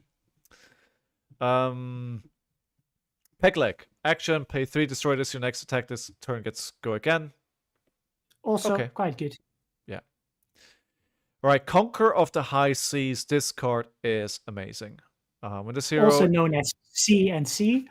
CNC. Yes. I love this card. It's awesome. When this hits a hero, destroy all cards in the arsenal, create a gold token for each card destroyed this way. Hide that if there are 2 or more blue cards in your pitch zone, this gets +1 and go again. So basically, pitch 2 blues. I mean, pitch 2 blues, Conquer of the High Seas for 8 into a CNC. Right, Yeah, this card is. This is the felling of the crown of this set. This will probably be the most expensive. Only upside is that everybody gets a free one at Nets. True. Which I'm very happy about. And I might try to buy the ones from my other players. Yeah. Yeah, it's great. Especially if you're collecting the cards for being able to play Gravy anyway, right? So now for the maximum bling, you need the gold version of this. There's a gold version? Yeah, in the pirate packs. Oh, right. Yes. Good luck. All right, Loan Shark. Go again when it sends to the area code, create 2 gold tokens. At the beginning of your end phase, if you haven't created or stolen a gold this turn, destroy this, lose 2 unless you discard a card. I mean, it's good. It's very good. I like it. Fine. I personally removed it from Gravy Bones because you already get plenty of gold. In limited, it's fine. The downside of having to discard and lose life is rough, but gold is very good. Though in limited, you also are swimming in gold. Yeah. This card is all right, but it's not great. Okay.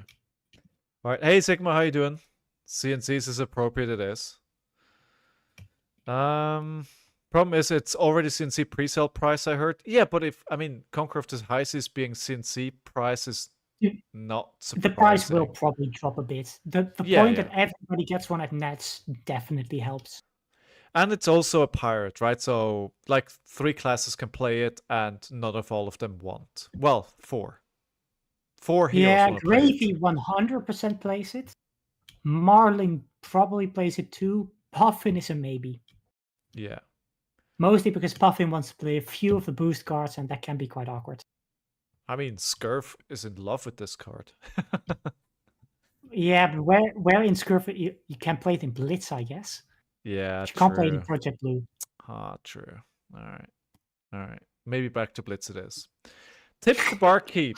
Create a Gold Kiss Rum token. You may give a gold token you control to another hero. If you do, put this on the bottom of my owner's deck. I think this is great.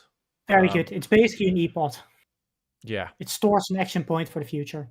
Yeah, it's great. Sunken Treasure. When this defends, you may turn a card in the graveyard face down. If it's a yellow, create a gold token. Also fairly good in Marlin. Plays quite a few yellow cards, makes you gold again. Yeah. And if you happen to play into a gravy, that completely screws them. Because you're just murdering their allies in the Oh, because it's in a graveyard. In It's a not graveyard, yours. Well, yes. So Yes. most of the time, it's a 3 block that makes it gold. It's fine. Pretty good. And again, I always think about these fringe heroes because those are the heroes that I play, right? But again, I'm thinking about Levia here. Is it like, well, that could just mess More your blood discard, right? Because if you More blood bet. no, because you've turned it around. If it's face down, you don't have to blood that anymore. But you Oh, fair, can't yes. you can't use it to trigger your I'll banish it, cards, yeah. right? So Uh, it is still a card in your grave, right? So can you randomly banish it? Yes, you can, but it's not a 6 anymore. That's true. So you can, yeah, you probably still discard a face down card. It just picks 3 random cards. It doesn't care what those cards are as I long as it's in assume it would graveyard. not count as a 6, but I think you can still banish it to pay. Yeah, I would agree. So it just increases the miscount by 1. Yeah, exactly. Which is relevant. But again, she's not at the moment, so. HMS Barracuda. When this hits a hero, destroy an ally they control. High tide, so +1 overpower. I mean, +1 limited, overpower. Absolutely fantastic. Yeah. If you happen to be against the grave, it just wins you the game. Yeah. HMS Kraken. When this hits a hero, destroy an item they control. Well, same story. Everybody has gold. Great.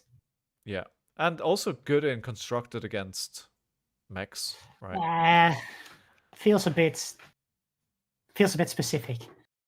Yeah, it depends. It's meta dependent, right? If you know you're gonna face a lot of mechs, maybe. Yeah, but they can. You probably won't have that many of them. Yeah. They have HMS enough already. Marlin. When this hits a hero, destroy the top card of their deck. Also quite good. You can definitely run people out in the for limited, I mean. But Yeah, exactly.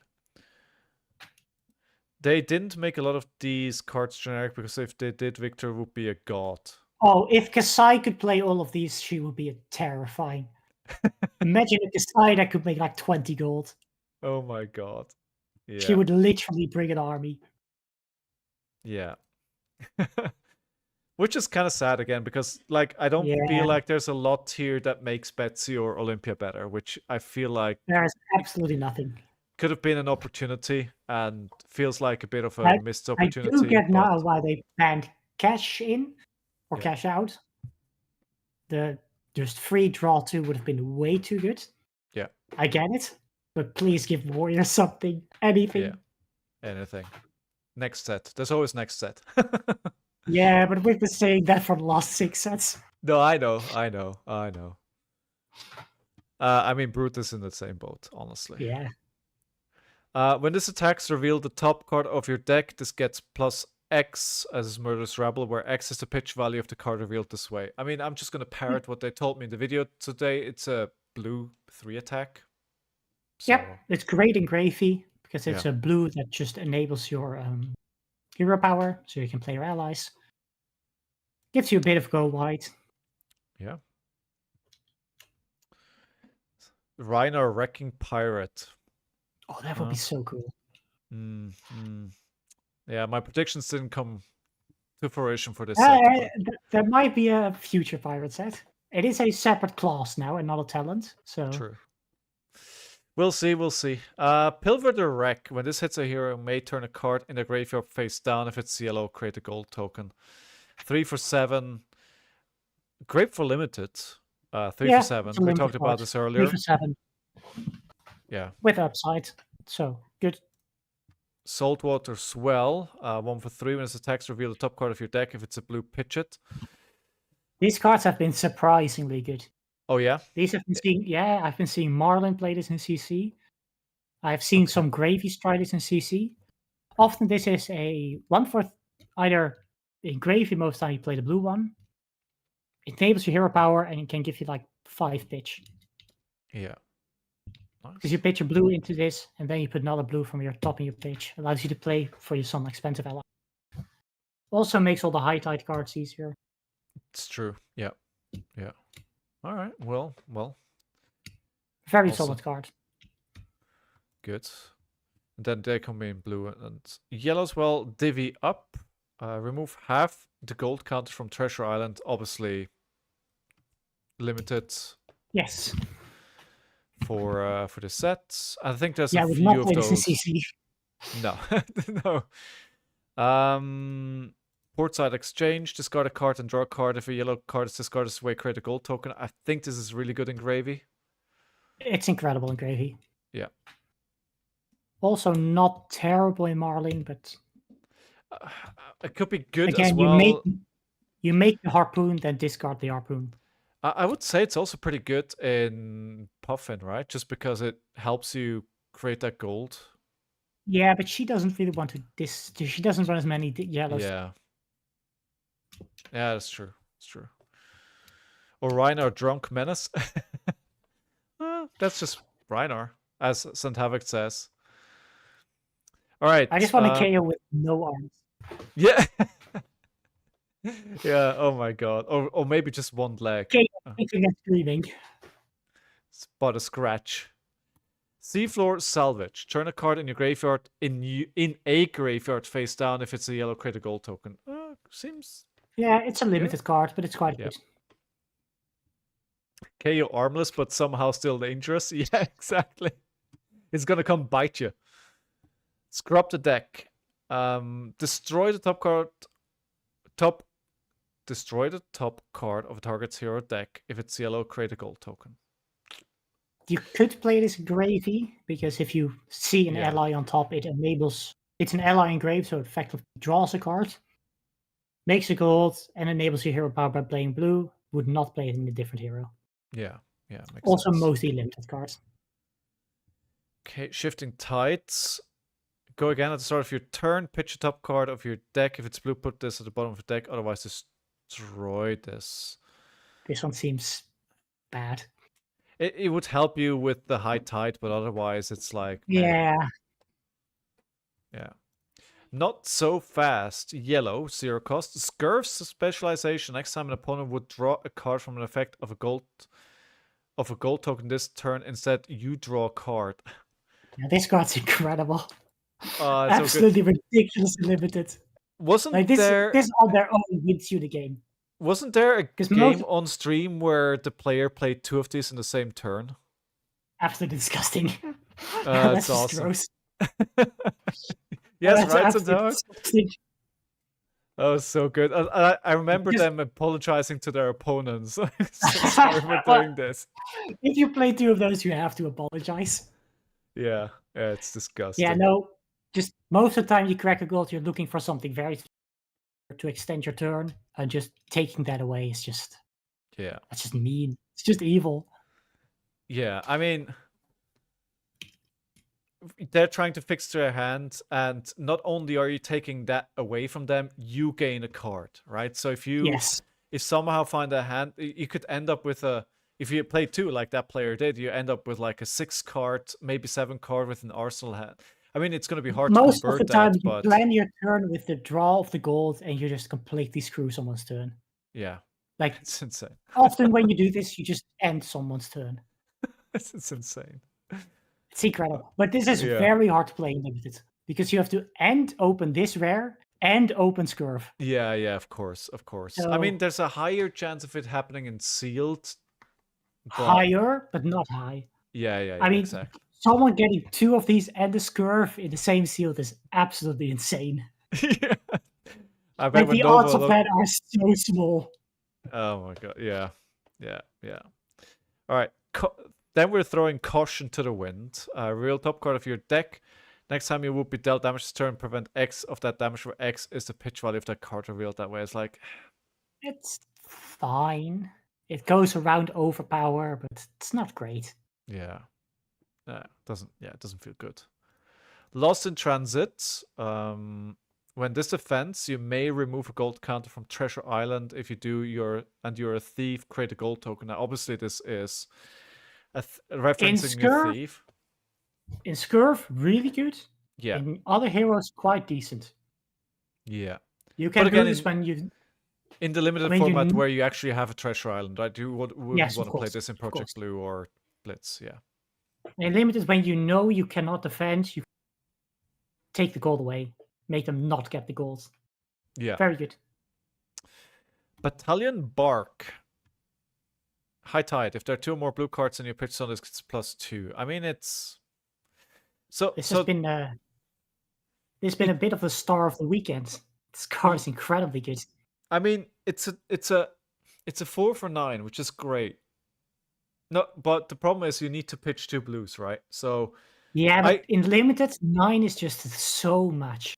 no, absolutely, absolutely. And what you often do is you crack a gold, draw a card, then pitch the second blue to attack with this. Yeah. Yeah.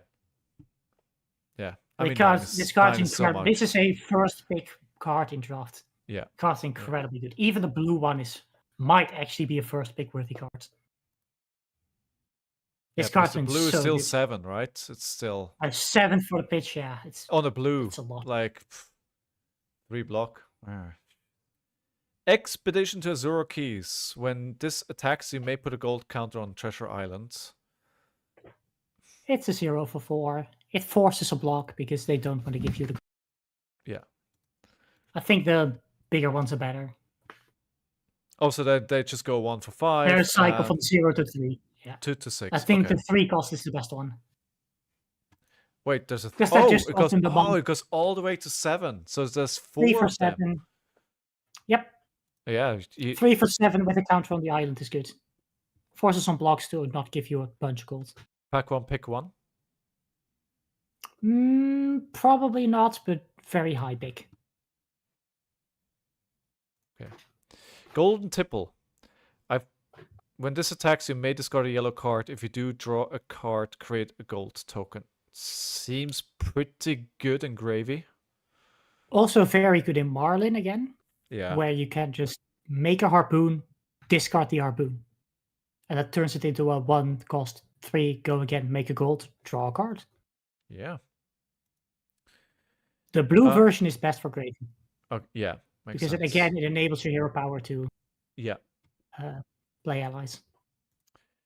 Gold Hunter Light Sail. When this attacks, you control less gold than an opponent. This gets go again. It's 1 for Fairly 4, solid. 2 block. Yeah. 1 for 4, go again. You can kind of set this up where you on purpose let your opponent hit you with a Treasure Island, let them get the gold. You can crack your own gold in your turn to kind of manipulate the amounts. It's very good. I only have one question though. What is this lady up to? I think she's about to hook someone with a spear or a fish with a spear. But like wins. It's a very dangerous form of fishing. Yeah, I was gonna say it doesn't seem intuitive, but whatever. I guess it looks cool. Gold Hunter Longboat. If you control less gold than an opponent, gets +2. So this will be 0 for 5. Not as good, but still fine. Yeah. Again, you can just manipulate it by on purpose letting. Okay, so these are serious as well. The Gold Hunters are okay. Overpower. Control less gold than your opponent gets overpower. This one doesn't feel as great. No, it is still a 3 for 6, but yeah, it's a 3 for 6, which is not great. You wanted a 2 for 6, and even the 2 block as well, right? So hardest to use of all of them. I'd probably pick it, but only if there's nothing else attractive in the pack. Gold Hunter Catch. If you control less gold than an opponent, this costs 2 less to play. This one again is quite decent. If you have less goals, this can be just a 2-card 7 again. Yeah. Yeah, I like it. I kind of like this. You can, because you can just pay for the cost of the gold, right, to draw a card, and then you can force that situation if you want. So, so that's pretty good. 2 for 7. That's good. Swift Water Sloop, High Tide. If there are 2 or more blue cards in your pitch zone, this gets go again. I mean, 2 for 6 go again? Also an Sounds great. incredibly good card. Often it is crack a gold, play this, 6 go again. Very strong. Yeah, seems fantastic. Again, even blue one is very good. The Yeah. blue 2 for 4 go again. Swindler's Grift. When this attacks, you may discard a yellow card. If you do, draw a card and create a gold. Discard a yellow card. If you do, draw a card and create a gold. It's fine. It's not Yeah. great. It doesn't have go again, but it works. It's a 2 for 6 again. You know, it's like, again, like the issue that I have is the 2 block, but you get an extra effect where you draw a card and you create a gold. I mean, imagine if you have a ROM, this can be very good. Yes, yeah. Scurvy is just good with all these cards. Grum is just incredible. Yeah. But it's also good for gravy. Just fuels up the graveyard for the next turn. Yeah. Thieving Varmints. When this attacks, you may remove a gold from counter from Treasure Island. If you do, and you're a thief, creates a gold token. Feels like I want this in Scurvy. Scurvy is great. Worst case scenario, it is just a 0 for 4, 3 block. Yeah. It's fine. It's good. Chart a course. Your first attack this turn gets +3. You may put a gold counter on Treasure Island. 0, 3. It's okay. Yeah. Some decks will probably play this. It allows you to go over top of things. The red one's pretty good. I'm whelmed. Mutiny It's on fine. the Battalion Bark. For each hero that controls more gold than you, steal a gold token they control. If you gain control of one more gold token with your next attack, it's +2. I mean, this is great if you play Scurf in UPF. Even in limited, this card's very. Yeah. Again, let them hit you, let them gain the gold, steal the gold. Yeah. Yeah. They all want gold. Let them do the work, and you get the reward. Yeah. The go again is probably the best one again. Yeah. The Mutiny on the Swiftwater. Yeah. If you control one or more gold tokens this way, so again, if you steal them, gets go again. Let the next get go again. Very good. Also good again in gravy. It's a blue. Then we move into the Bandana of Blue Beyond. Equipment now. Action, discard a card, destroy this. Put a blue card from your graveyard on the bottom of your deck. I mean, it doesn't block, so it helps against fatigue, but otherwise, I'd probably rather get... Yeah, it's one of those big blue boats. Pretty good. Yeah, if you're trying to go long. I'd probably try and go for a 1-block. Blade Break would be my preference. You might be able to pick this up quite late in the pack. That's true. It's not bad to have as an option. Helmsman Peak. When this defense, look at the top card of your deck. Very good. Yeah. Break Blake 1. Get a look. Yeah. Information advantage. We talked about it. Well, and with all the cards on the sets, just know the top is great. Yeah. Captain's Code. Destroy this, gain a life. Activates only if you've drawn a card this turn. Yeah, it's worse than the pirate version, but it's still one resource. It's fine. It's decent. Old Knocker. Instant tap your hero, destroy this, gain 1 resource. Can bail you out if you need. It's Blade Break 1. Yeah, the tapping can be awkward. Yeah. You really don't want to tap hero, but again, it's Blade Break 1. Sometimes you need a resource. It depends what your hand looks like, right? It could be, it's not, maybe not the ideal. Yeah, this could be good if you're going for like a boat turn or... Yeah. It's fine. Swift Strike Bracers. Action, destroy this. Your next attack this turn gets +2. Activates only if you've played a Nimblism turn.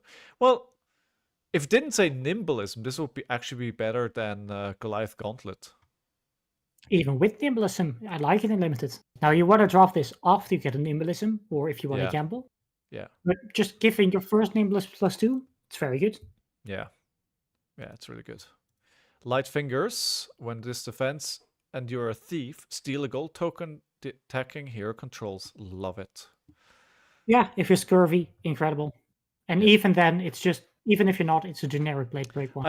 I actually loved how many cards reference thief. and I wonder if that's one of the reasons why the spoiler season was so short, because there was just a good amount of cards they couldn't even show. said it on the live stream. They even had to manipulate gem info so people couldn't see it early. Yeah.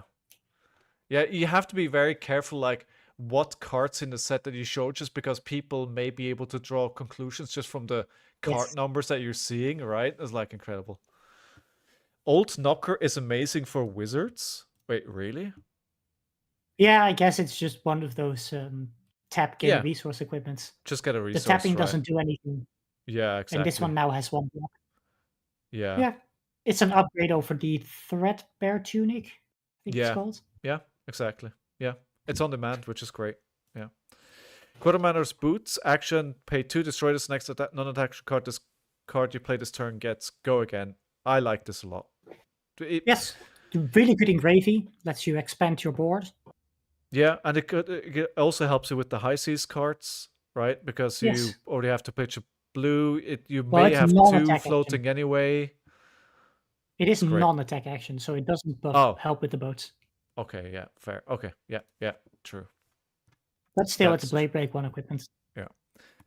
Quick clicks, action, destroy this. Your next attack this turn gets... Okay, so now this one is the attack. That gets go again. Okay. Only Yes, if but you you get need to an play a Nimbulism. Nimbulism. Yeah. Again, really good if you have a Nimbulism. If you don't, kind of bad.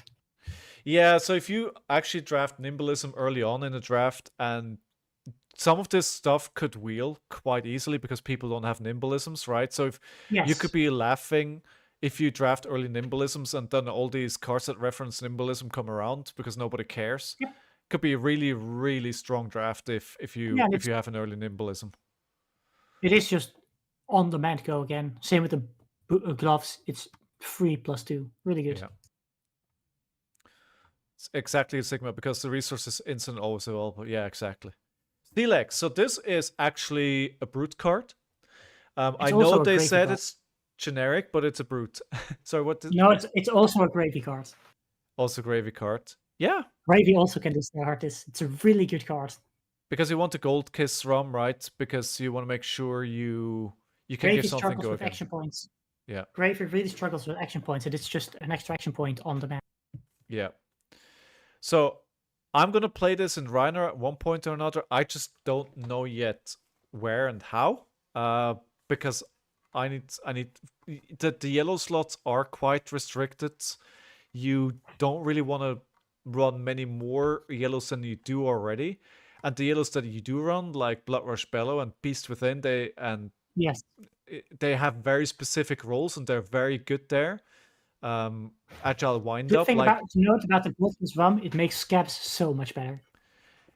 Of course it does. To then roll scabs, so the scabs have go again. So even if you roll a 1, you still keep your action point. Exactly, right? It bails you out, right? Which is fantastic. It's just a fantastic card. Yeah, I'm gonna probably be playing some way of Reiner with this at some point. This will absolutely make its way into Reiner. Just gotta take out something, and the question is what? Best brute card in the set. I do think this is actually better than the brute card that they gave us in the expansion slot, which is funny. Although that card I'm kind of warming up to as well, so we'll get to that. But yeah, this is a fantastic card. I love it. Midas Touch, destroy target ally if its controller creates gold tokens equal to its cost. I don't think this is very. It's not very good. It's good in the Prism. Yeah. Yeah, because you can't. I think the Prism allies are 0 when they're flipped, because they don't have a cost in their flipped form. Yeah. Yeah, fair. And it goes past Arclight Sentinel. Yeah. So you can kill the draw thing before you kill the Arclight Sentinel. Yeah. And very dangerous to use against Grave People. You don't want to give him like 5 gold. Do not use this on a whaler. Exactly, right? You don't want to give him like a bunch of gold either. Like it looks good into Gravy, but like no, not really. And then we have 1, 2, 3, 4, 5, 6, 7, 8, 9 amulets. 1 amulet for every region. And I just feel like, and they should not have been majestic. I just feel like it's the potions and talisman that we had in Everfest all over. Right? It's like, yeah, there are some small upgrades. Diamond is a slightly better version of Action Potion because it's instant instead of an action. So it's an on-demand action potion. Yeah, it's just like it's some of these might Also- find play. There's also a very funny one with the platinum one. Yeah. Yes, where you can target the quick dodge flexors and they get +1 for the entire turn. That's pretty good. Yeah, I think these are. I'm not going to go through them one by They're one. not that good. They're at best okay. They may find play in specific decks, one or another, but just like the way that they have to be played and then cashed in. The box where you open 2 or 3 of those is gonna. You're not happy. And the thing is, what I don't like about these are also in the treasure packs, right? These are quite rare, the treasure packs, though. They're very rare. Okay. I think these were the ones where they printed like 100 of each. Okay, all right, that's okay. All right, so And the art in the treasure pack is the full art version does look quite nice. Okay. Like getting a collection of these to display would be really cool. Yeah. Would you desire me as well? You're Hey, big Schöne app Fische, ring guten boy. Abend, and thank you for the resubscription, mate. Thank you, thank you. I don't mind very rare versions. That's pretty cool. Sorry, say that again. I don't mind that there are rare versions of the collection cards. Okay, I mean, yeah. I just Fair. wish these weren't Majestics. Yeah, I don't know what their thinking here is. Maybe there's something we're not seeing, but I've just never been a fan of these amulet and potions, and except for the ones which obviously see a lot of play. But yeah, okay. Crash down the gates. Rare common. When this attacks a hero, they reveal the top card of their deck. If this has damage greater than the card revealed, this gets +2. Feels Very good. very good. There are not that many big attacks in this set. And if this is just a 3/8 destroy the top of their deck, it's really good. Yes, 3/8 feels good. And whenever you see like 3/8, it's like that's a very good card, and it's like, yeah, now you know why Swing Big is broken. They say they wish they didn't print it, right? And that's a 2/8. Exactly. Even That's better. yeah. Jack be nimble. When this attacks, you may banish Nimbleism from your graveyard. If you do, this gets +1 go again. When this hits a hero, steal an item they control until the end of this action phase. I mean, it's Pretty good. Keep in mind, if you steal a golden cracket, you do not have to give it back. yeah. I mean, it's good if you have a Nimbleism, right? But if it's only Yes, a yes, of 3, then it's too easy to block. So if you build a Nimbleism deck, This is the Nimbleism deck. yeah, But exactly. it is very good if you have a Nimbleism. Yeah. Jack be quick. When this attacks, you may banish a Nimbleism from your graveyard. If you do, this gets +1 go again. When this hits a hero, untap an ally they control, then steal it until the end of the action phase. This is pretty funny. Bit more situational, but very funny to just attack a gravy with his own friend. Yes. Yes. You're So on probably my worse turn now. than the Nimble, because the Nimble is more generic. Everybody will have icons in the set. Only gravy will have allies. Exactly. But I think you can steal the weapons from Scurvy because that is a ally. Oh yes. Oh yes, sticky fingers. Yes, yeah. All right. Money for you or your life. 3 cost, 6 attack. When this hits a hero, deal 2 damage to them unless they give you a gold token they control. If you're a thief, repeat this process once. Also really good. Yeah. This is a must block card. Yeah. Yeah. Seems awesome. And if you're a thief, this is an absolute must block. Yes. Yeah. Flying high. The next attack this turn gets go again. If it's red, it gets +1. Yeah. Go wide. Not bad. Yeah. Seems good. Go again. Always good. And the go again is always. So even if the attack is a yellow. Yeah. So the way that the differ is like red attack. No, next attack. Oh, red's yellow blue. The Okay, attack yes. always gets go again. The +1 is only on the same card. Yeah. Yeah, okay. Yeah, go again is good. Clapham in Irons. Go again when this enters the arena. Tap a target hero pirate, hero, or ally. It can't be untapped while this is in the arena. So if your turn destroy this, feels pretty good in limited. That's a bit gimmicky. It Yeah. is. It is using a card, an entire card, to just tap them. Yeah. I don't know if that's worth an entire card. I mean, it takes it may it depends, I guess. It could completely destroy their turn, right? It could be True. you attack with something, you have a blue, you pitch, you have this left over, you play it, and they can't do anything. Potentially. But I think this one also often just does nothing. Yeah. That's true. That's true. Because I think this very often you will just pitch this early game to play your cards, and late game this won't do as much. Yeah. Regain composure when this next attack this turn gets +1, and when this hits a hero. Oh, when this hits, untap your hero. Go again. It's not bad. Could have some fun parts, but it's not great. I think if I'm thinking about limited and draft, I'd rather go for 3 blocks if I can. It Yes. wouldn't be one that I gravitate to immediately. I'd try and get 3 blocks initially, and then maybe on the wheel. Tit for tat. Tap target hero, untap another target hero. Again, yeah, it's a card to tap and tap. Yeah. Fiddler's Green. When I first saw That this, one's quite.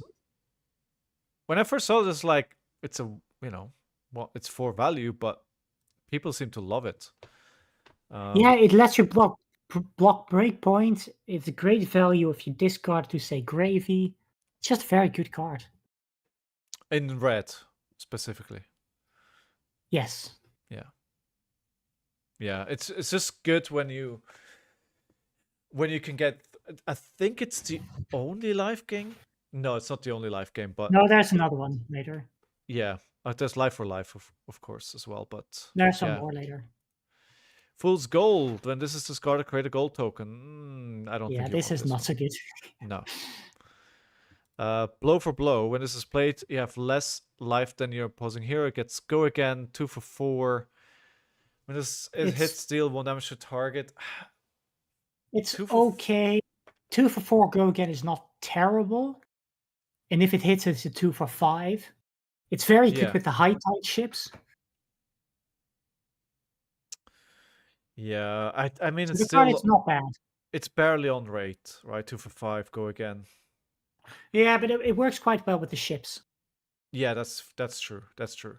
And it can help into gravy, right? If they have like a Yes. Yeah, you can basically Lets you go go wide 4 for the- damage into 1, clear that, and then 1 if they have 2 allies on the board by chance, you can And already. it's put not in the hits a next one. hero. So if you hit an ally, you can also ping a second. Yeah. All right, Life for Life. That's a reprint. I'm not going to look at the reprints in detail. Also good. Also good. That one's also good. Nibby. Yeah, NIMBY. So attacks, you may search your deck for Nimbalism, reveal it, put it in your hands, then shuffle. Very solid. Good for the Nimbalism deck. Just the end your turn on this Arsenal. Yeah, it's not in my It's fine. backyard. Rally the Coast Guards. Once per turn instant, discard a card. This gets +3 block. Actors only while this card is defending. I mean, it seems really good. Really good. Really good. It's 3/7 and it can block for 5. I mean, Yeah, it's good in all the heroes and incredibly good in gravy. and it's also generic. I would say this is pack 1, pick 1. It's better coast or better rear guard. Yeah. I definitely pack 1, pick 1 this. Sirens of Safe Harbor. When you just put it in the graveyard from anywhere, game 1, it's a 2/6, 2 cost 6, 2 block. Yeah, it's Often 2 card 7 Yeah, I like this. anywhere. So if you attack with it, you still gain life. Yeah, exactly. Very good. Yeah, agree. Strike gold. When this hits, create a gold token. I like it. It's a 0 for 4, which is a breakpoint with an upside. Yeah, it's very good. Trading is also really good. When this attacks, you may discard a card. If you do, draw a card. If this play from Arsenal, it gets go again. Yes. So many of the heroes care about discard. It's Yeah. really good again with Marlin, where you then discard her. This is just a 0 for 3, go again, draw cards. Very nice. Then we have Walk the Plank. 3/7 again. When this Yeah, hits a pirate 3/7 hero, with upside. tap them or an ally to control. This is basically a must block, right? Almost. This is like a damned if you do, Not damned if you don't. necessarily, but it is a 3 for 7 with upside. I mean, if they let it hit, like, here's the thing, right? You block it, you probably need to throw an equipment and 2 cards at it, then you have a small turn. You don't block it, you're probably tapped and you have a small turn as well, because you probably want to do something with your hero to create a big turn, so... Yes, yeah, it's not a it's must fine. block, but it's gonna hurt your next turn some way or another in a big way. Also, can't wait till we get the sea monster. Yeah. Yeah. Rush, so many good cards, how to build a deck. Basically just go for 3 for 7s. Just build your deck around 3 for 7 and then you win. Why does this set have a pirate? Does not have a pirate brute with so many discarding and 6s beats me? Well, because it probably would be broken. We already know we're going to the Savage Land soon, so you don't worry. Do we Brute though? will get something. Do we? They said that before the end of the year we'll get a Brute set, and people have been waiting for Savage Land so long. I'm fairly certain Savage Land is next. You know, we'll hopefully. Nimblism, that's a reprint. Good for the Nimblism deck. Sorry? Good for the Nimblism deck. Yes. Basically, fantastic. if you get a Nimblism in pack 1, might be worth to just consider that. Yeah. Because if you get it, then probably not a lot of other... Well, it's a common, but... That is the red Nimblism. I would not pick the blue Nimblism. Yeah, the red. Blue Nimblism is still bad. On the horizon, when this events, look at the top card of your deck. It's a 4 Such block. a good card. Yeah. Such an incredible card. Just the info with all the card draw and the gold is so good. Yeah. Again, I think contender from pack 1, pick 1. It's generic. That might be... I'd rather pick an offensive card, pick 1. Sure. But yeah, it's still good because it's generic, right? And if you don't want to lock yourself in for something early on. Usually it's better to be on offense than defense, but it's still a very good card. Yeah. Sigma, don't lose hope. We'll get there eventually. Now, if the heroes in the set are actually good, is something else. Okay, so then the tokens. The heroes in this set are all quite good. Yeah. Gold, very good. Gold Kiss Rom, super good. Love it. Incredible. Absolutely Crack love it. Bubble is still cracking. Fantastic. Still has not broken fully. Best card. They're just messing with us at this point. This is nothing is ever they going to never happen. said anything. They never said anything was going to happen. People just they know what they're doing. They know what they're doing. I know, but they never said anything was going to happen. Treasure Island. This is the macro. The first time a hero is attacked, you should put a gold counter on this. Whenever you or an ally you control deals damage to an opposing hero, you remove that many gold counters from this. Then get gold tokens equal to the number of counters removed this way. Okay, so basically, you want to block so your opponent doesn't get the gold. It's a race for the gold. We both try to get it. Keep in mind, this is a shared macro, unlike the Rosetta macro, where you each had your own. And this stays for the whole game as well, right? This stays for the whole game. I kind of love the dynamic. I kind of love the dynamic this creates. It's right? Great. This is like combined with all the cards that say if your opponent has more gold, there's so much play. It's fantastic. Yeah. It's like it's such a good design. Here's a new game mode. Right? It's like it's like when you play like a rogue like or something, it's like here's a modifier card that completely changes how you play the game. Right. It's incredible. I hope at some point for UPF they make stuff like where you just have a pile of macros in the center and they just flip through it. Like the plane chase from Magic, if you've ever. No, I've never. But you know, this could have been just as easy a template for Smash Palace. Right? Just something that completely changes the game and what I hope they do more with this design space for fun formats. Yeah, I This could be agree. great for casual formats. Yeah. They could introduce something like this into Project Blue, Sure. right? And then they can make it seasons like this season. This is the macro you're all playing, right? Yeah. Could be great. Anyway, Codex of Frailty. I hear this is a pretty popular card, and It's legendary. Yeah, it is I have legendary. a set of codexes and I still want them to print as Majestic. Just the price needs to come down. We need more players. Yes. Don't sit on a pile of cards trying to hold gold and money. It's better Yes. for the game if more players can play. So many players are turned away looking at €1,000 decks. Yes. It is what's going to kill the game. It is. It is. And it's one of I discussed this with Jamie from PKT. He's more of on the collecting side. He has a podcast that's coming out on Friday, which I will be on. So, just heads Looking up. forward to it. We discussed this topic as well, right? I think it's really hard to objectively judge what impact these reprints at Legendary are having, because the hunted demand was much higher than they anticipated. So they had issues getting the product into the hands of players. So then judging, well, how much impact is the CNC reprint really having on the price is hard to say, because if they had the product, a lot more would have been opened and more would be on the market. So it's hard to judge from this. And from what we're hearing about this set, well, it looks also like got to be tough to get hands on. it's going to be super hard, right?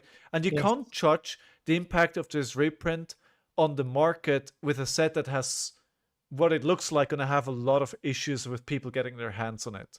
So I get what you're saying. And I agree it should probably be Majestic, but we haven't really seen the impact on the market with these Majestic cards reprinted at Legendary that a normal market in air quotes would be.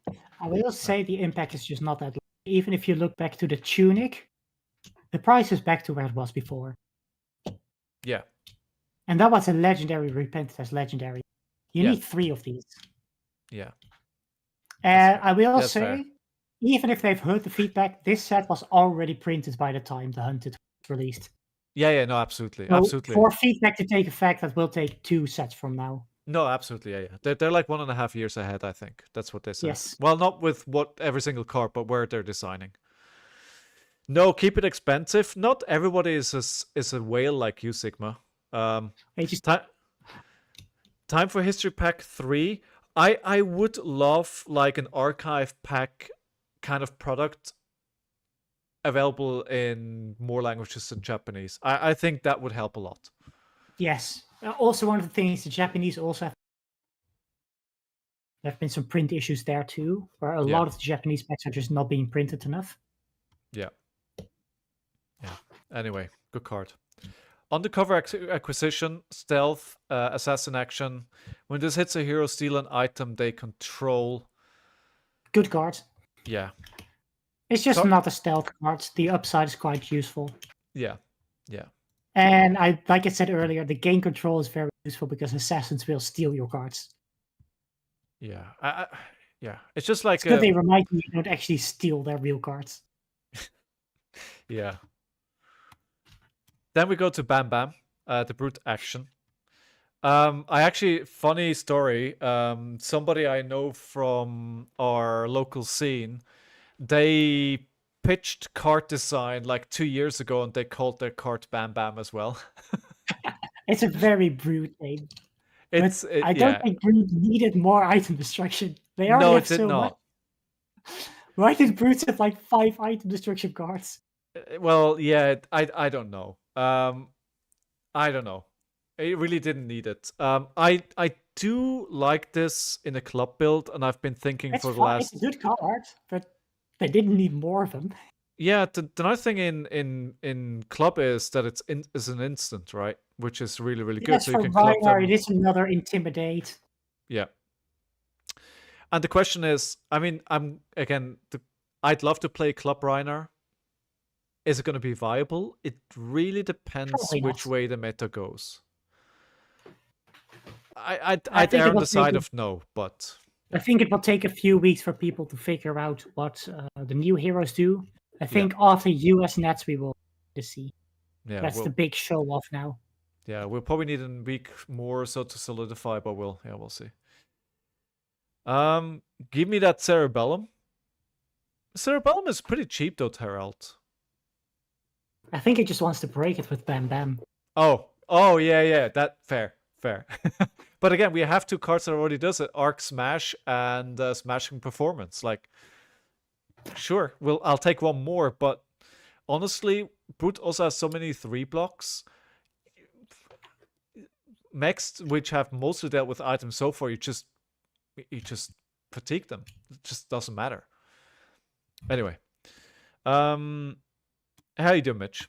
Surface Shaking. Go again. When this enters the arena, create 3 Seismic Surge tokens. At the beginning of your action phase, destroy this.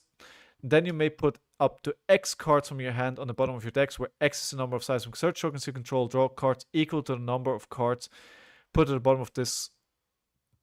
This on is the bottom a of the... Valda card. Yeah, I was gonna say for Walda, this is pretty great. Seems great for Walda. I will say it's a Guardian Aura with Go Again. So for that alone, yeah. No, it's a very good card. Basically, the 3 you pay now, you get back next turn. Yeah. Mitch, you're excited about the new set? Yeah, me too. Like, at this point, I'm FOMOing because I'm worried that when I go to UKG on Friday, that they're gonna sell out of boxes before I get to the stand. I know it's completely stupid. It's not gonna happen. Probably not. But I'm still FOMOing about it.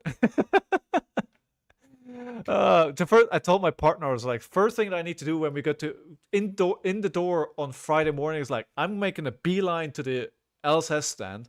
I'm like, give me 2 boxes. Give me 2 boxes because I want 1 box to crack on the weekend. Like, as soon as we get back to the hotel, she agreed to enter the sealed event with me on Sunday.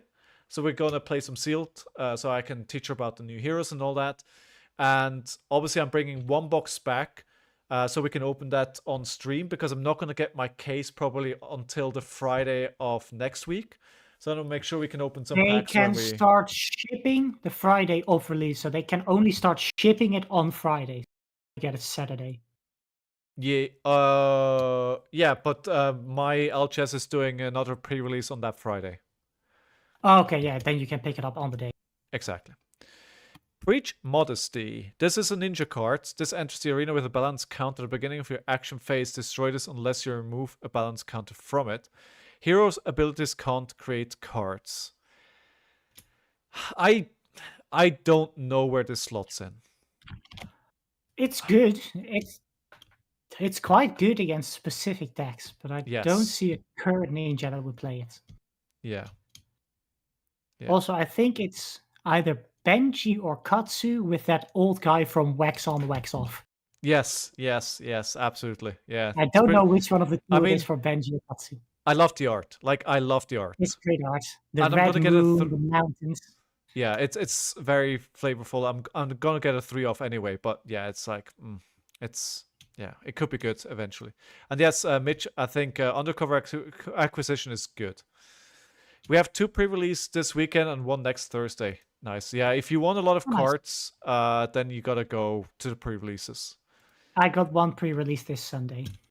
Nice. How many is everybody else playing? I can only do 1 because I'm at UK Board Game Expo this weekend, but also they're doing sealed like every single day and drafts every single day. That so also if I counts as a pre-release. Sorry? That also counts as a pre-release if you're playing. Yes, and you get 2 packs for every win. So if I wanted, I could basically grind all weekend long. But that's not what I go to UK Games Expo for. It's like, no, I'm going to UK Board Game Expo for the walk around and watch board games. Exactly. I'm going for the 10th time. This is just a weekend we look forward to every year. We go play board games, drinking some beer, coffee, demoing games, feeling like a kid, seeing shiny colors and buying stuff and buying, games as toys. And it's like, no, I can play Flesh and Blood all year. This weekend is not Flesh and Blood. And I even feel bad for doing 1 sealed on Sunday. So yeah, we're doing 1. That's it. Anyway, escalate bloodshed. We're gonna Alright. ignore this card because apparently it's Let's terrible. talk about this disaster of a card. Whenever a hero It's a draws a warrior card during card. an action phase, they lose 1 life. At the beginning of each hero's action phase, they draw a card. At the beginning of each hero's end phase, if a weapon did not attack this turn, destroy this. It's an aura. Tell me why this card is terrible. Because it's a warrior card that only works against other warriors, which we didn't need. We already got a Kabuto, which I also don't get why they made that, because against other... It's always a minus for you because you have to play it on your turn. Yes. So they first get to draw a card. It's not even if they use the weapon, they have to attack with the weapon. So Rangers will never trigger it. Wizards will never trigger it. A Guardian can just attack with a big attack. It's just so bad in every way. It doesn't block. The instant part doesn't work because if you play it at the end of the turn, if they have not attacked with the weapon, it just blows itself up. I don't get why they put 18 different downsides on it. It's genuinely one of the worst cards they've ever made. I can't answer. I don't know. I have no answer for you. I just feel bad. I see absolutely no situation where this is. Yeah. Even in the Warrior Mirror, they will be the first ones to get card advantage from. Yeah. Because even if you play it on their turn and it stays, and you go to your turn to draw, it just replaces itself. Yeah. Yeah. Yeah, I don't know why they made this card. Generally, I don't get it. You know what? This actually, like, I'm not a huge fan of Bam Bam, but it It's feels better like... in every Yeah. way. It's at least playable. It has a point. All right, we're gonna ignore this, and maybe it's gonna be Brute Warrior set, and the world is healed, right? But, I hope. Yeah. We can dream. Exactly. Deny Redemption, Runeblade action card. When this attacks a hero with more life than you, deal 1 arcane damage to them. This damage can't be prevented. Instant. Discard this. Heroes can't gain life this turn. So yeah, they banned Terminate? Counter Blessings, so... Okay. No, they banned Counter Blessings, so card is useless. Okay. All right. This was made before they decided to ban Counter Blessings. Fair. I don't know enough Now, about no, Runeblades. I don't see a point. Burn Bear. Deal 6 in arcane damage to any target. Instant discard this, destroy target card with Phantasm that is attacking you. So, I don't know a lot about Kano, but I know that I think Prism is a pretty bad matchup. And Sure is. this is supposed to help with that. Yeah, it's a non-attack popper. Yeah. It seems pretty good. Even 3 for 6 arcane, not bad, because 6 will do damage. Yeah. It doesn't matter how much AB you have. 6 will do damage. Yeah. No, absolutely. Absolutely. Yeah. Wizards are bad against Prism. Yeah. Yeah. That's what I hear. Riddle with Regret. This is only the second Chaos card that we get, and I think this is the first serious Chaos card. Third if you count the Fable. Oh, sure. Yeah, but... Damage also, yes. Yeah, okay, fair. But, you know, we don't talk about Spurlocked. Go again. At the beginning of each hero's end phase, they lose X life, where X is the number of auras they controlled when this triggered. If X is 3 or more, destroy this. Wait, what? I don't get this card. At the beginning of each hero's end phase, they lose I understand. X. I understand what it does. I don't see the point.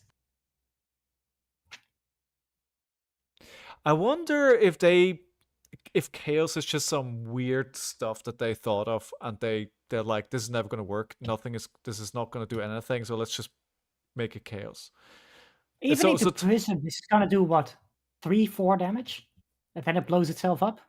So Mitch, cool. You're saying this is a good Mario card? Oh, it's an aura. But you keep in mind, you also, at the end of your turn,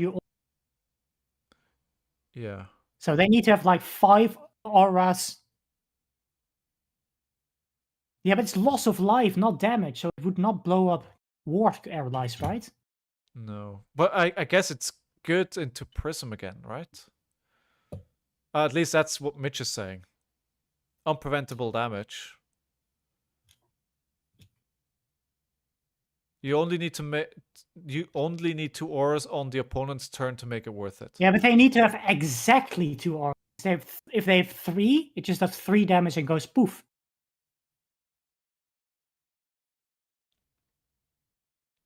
And then you have lost 1 life and they lost 3. Yeah. Yeah. I don't think that's worth a card. Yeah. I think there are way too many situations where the card does nothing. Yeah. Well, I don't know, honestly. So I'll just make up their mind. But yeah, I struggle to see how this is good. Maybe I don't this think is this card is. maybe this is Prove 4D me wrong. chess. I mean, you know, guys, if you have a recording of a game where this worked well, No, then this a wouldn't clip. even work into stack floor you because they just attack you there, and they don't take any damage. All right. Claw of Insecarai, once per turn action, attack for 1. Spell Void 1. It's mean, very it's good for Syndra. Yeah. It's incredible for Syndra. Into Arcane, the deck doesn't want to run AB. They have no pitch. And this is just Spell Void 2 every single turn. This makes the Arcane matchups not too bad for Syndra. Yeah, good. I was It's good. actually wondering. Do if not this- play this in Fang. Does not work. Okay. I was actually thinking about this potentially for 5 because it's a draconic weapon, but then I realized it doesn't have go again, at which It point I doesn't was have like, go again, no. No.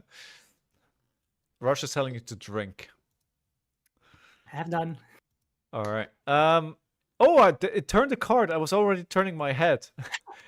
Everbloom life. Gain 1 life. Life is life.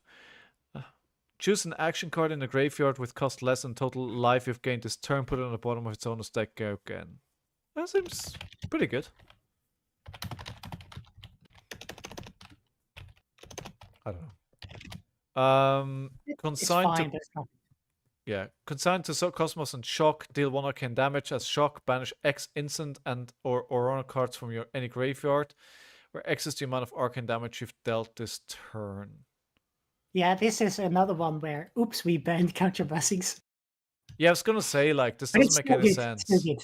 This It's makes still no- good. It's the shock for 0. Yeah, fine. Okay.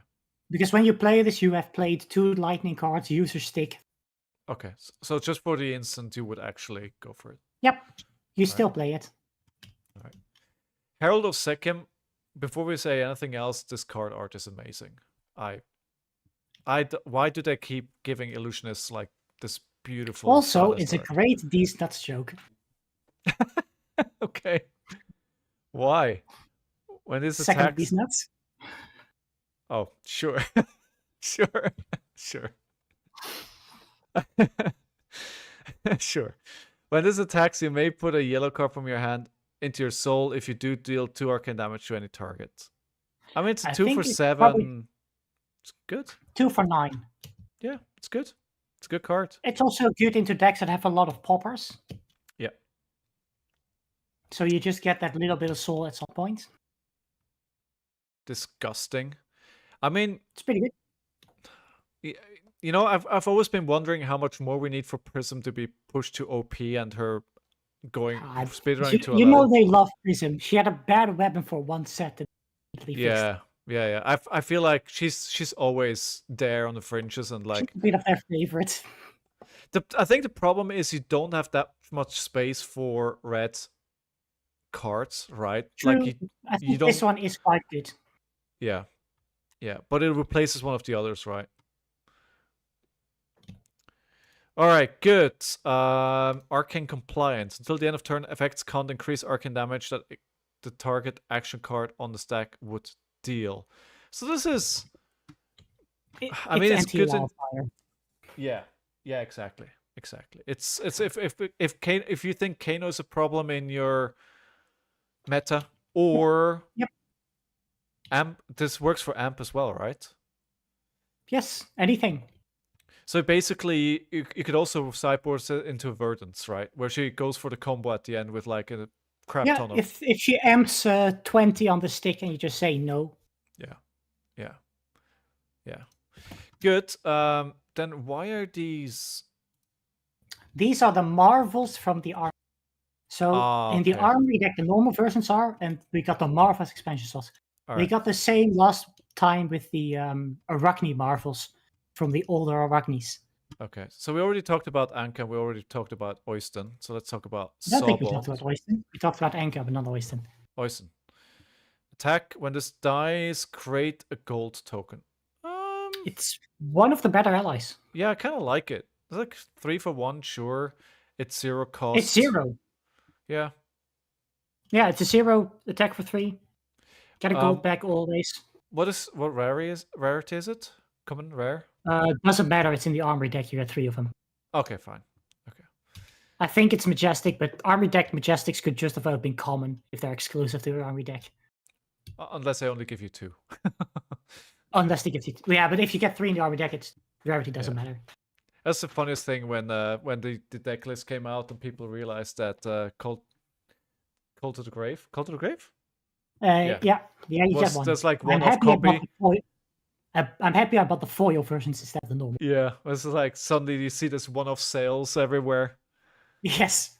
Okay, that's All funny. right. I think they should release deck lists in the future. I think that could save a lot of issues. It depends what they want the market to do. As a consumer, yes. They don't benefit from the secondary market. It doesn't matter for them if the card's 40 euros or 20. No, but they did, the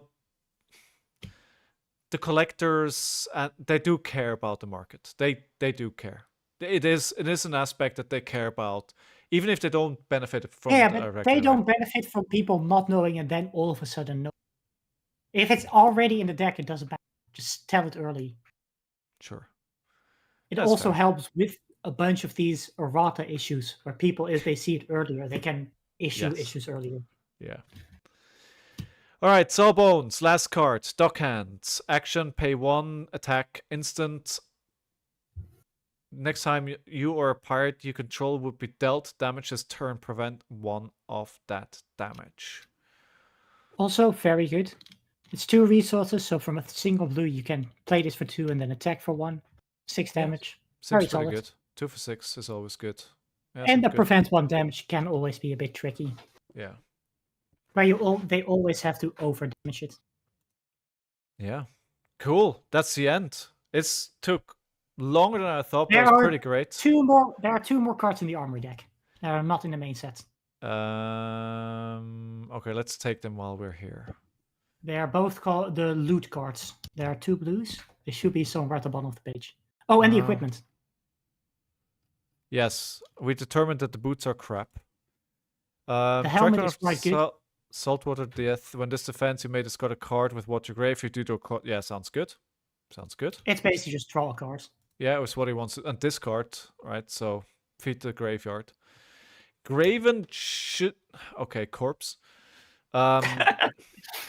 Destroy this. Discard a card. Gain 1... Destroy this. Discard a card. Gain resources equal to its pitch value. That's pretty good. Yeah, it's okay. So you can just discard a blue and then gain 3 pitch to then enable your hero power and have 3. But I think the legendary is better. But if you're playing on a budget, this is not bad. Yeah. This makes playing Whaler way easier. Yeah. I think it's... If you don't want to go for the legendary that we discussed earlier on, right? You can play this and it's not going to be... Yeah, it's fine. It works. I do love the fact that they put these items, that they give it art of the hero that is playing this. Yes, I do like that he got his own armor set. It looks really good. Except they didn't do that with the gloves. Yeah, which is weird, right? But which is weird. Why did we get common gloves? Yeah, I don't know. Cool. So which one did we miss? Loot of the hold. Your next pirate ally attack this turn gets, when this hits a hero, they discard a card if they do create a gold. It's really good because people do not want to block. Say you have one of those 6 attack allies. Yeah. Having to block it with 2 cards to not discard, and then still killing the allies can be tricky. Yeah. These are one of the cards that you kind of have to play. Yeah. It's a blue 3 block as well, right? So yeah. And Loot the Arsenal does the same for Arsenal. Yeah. And again, there's debates about should must-play cards be an armory deck, and I get it for the consumer. This is not good. I I'm not going to argue against that.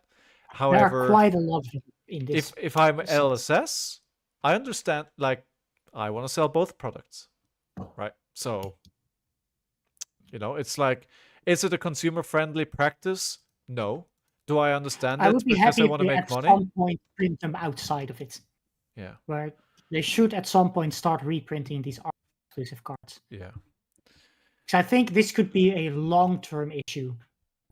Where Could be. say in 3 years, there's Pirate Necro all of a sudden is very popular, and at that point it might be hard to find this. Yeah, and I mean this is very um oh damn it, words, heart can't speak. Just from my perspective, right? But I bought the Cerebellum processors recently because I was looking forward to playing Puffin and maybe needing them. They were fairly cheap, right? And the Dash IO deck has been out for a while. So if we take that as an example, then yeah, maybe not. But we'll have to see how it plays out. Loot the arsenal. Your next pirate ally attack this turn gets, when this hits a hero, destroy card in their arsenal. If you do create a gold, that's also very good. Yeah, these are just staples in the deck. Yeah. Blue 3 blocks that enable your hero power so you can play your, and then they give you on hits that they have to block. Yeah. Forcing them to block is the best way to keep your. Yeah. All right, and that's everything. So I think just if I like after we looked at these cards now and we just talked about the heroes, like just to sum it up, I would say Marlin may be the best hero, like out of the gate. Puffin could be second, but she may need some cooking. She may turn out to be better, but it'll need some time to figure out. And the Necro, Gravy, could be needs maybe some more cards before it's good. Yes, yeah, I agree with that. I think Marlin is just to just have good attacks. I think Puffin is one of the decks where you have to combine all the mechanics from all kind of different sets that don't really work together that well. Because each of the mech sets has had their own kind of mechanic. They don't really fit together. And Gravius, I think, just needs a few more pieces. All the bits on their own are quite good, but they just don't fit together yet. Yeah. I do agree that Gravius is way better than Teklo. But he does lose into Teklo. Yeah. Yeah. I mean, it's like it wouldn't be surprising to me if Necro, being a new class, just needs a little bit more time, needs some more support. Obviously, yes, that's why I hope they would release a generic Necro before class Necro or the talented Necro. Now we have every single card is talented. So if they now release a generic Necro, they have nothing. They would again be at 0.0. Yeah. Gravy would get better because now he has a lot more cards, but then that new Necro again is at a very basic pool. Yeah. Well, we'll see if they can navigate that, or if you are worried about will come to pass, right? We'll see. Sometimes LSS is better than I give them credit for, and sometimes they do fall into the traps, right? Very easy to fix. Gravy is very easy to fix by just giving him a weapon. Yeah. Like they could fix the entire hero with that.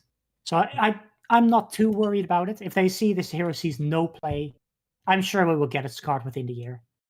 And that's at least a good thing that that they left that slot open and the compass is offhand. So if they need to give him something, sure, I get that. But I think if they see they need something, as you say, it's a quick fix that they could deliver somehow.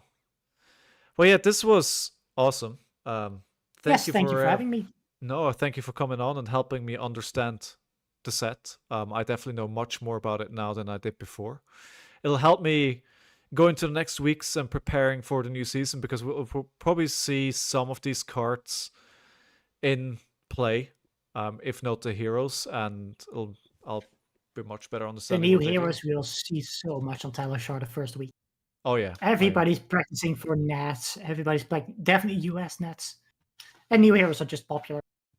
Yeah, but I mean, they're not gonna be. No, we're gonna see them live after next week. Starting Friday. Yeah. Starting Friday, they will be legal in Teleshore CC. All right. I was planning to play some games today, but considering what time it is, I think we're gonna have to postpone that for tomorrow. I'm sorry for everybody who was here for Flesh and Blood gameplay, but with Lilian leading me through the thought process, which cards are good and bad, I think this was awesome, and I hope you got something out of it as well. But I will be back tomorrow, and I will be playing some games tomorrow. So if you're here usually for gameplay, come back tomorrow, hopefully. And otherwise, Lilian, thank you so much again for joining me. It was great. And thank you everyone for watching. I'll see everyone hopefully tomorrow. Take care, everyone. See you soon. Bye-bye.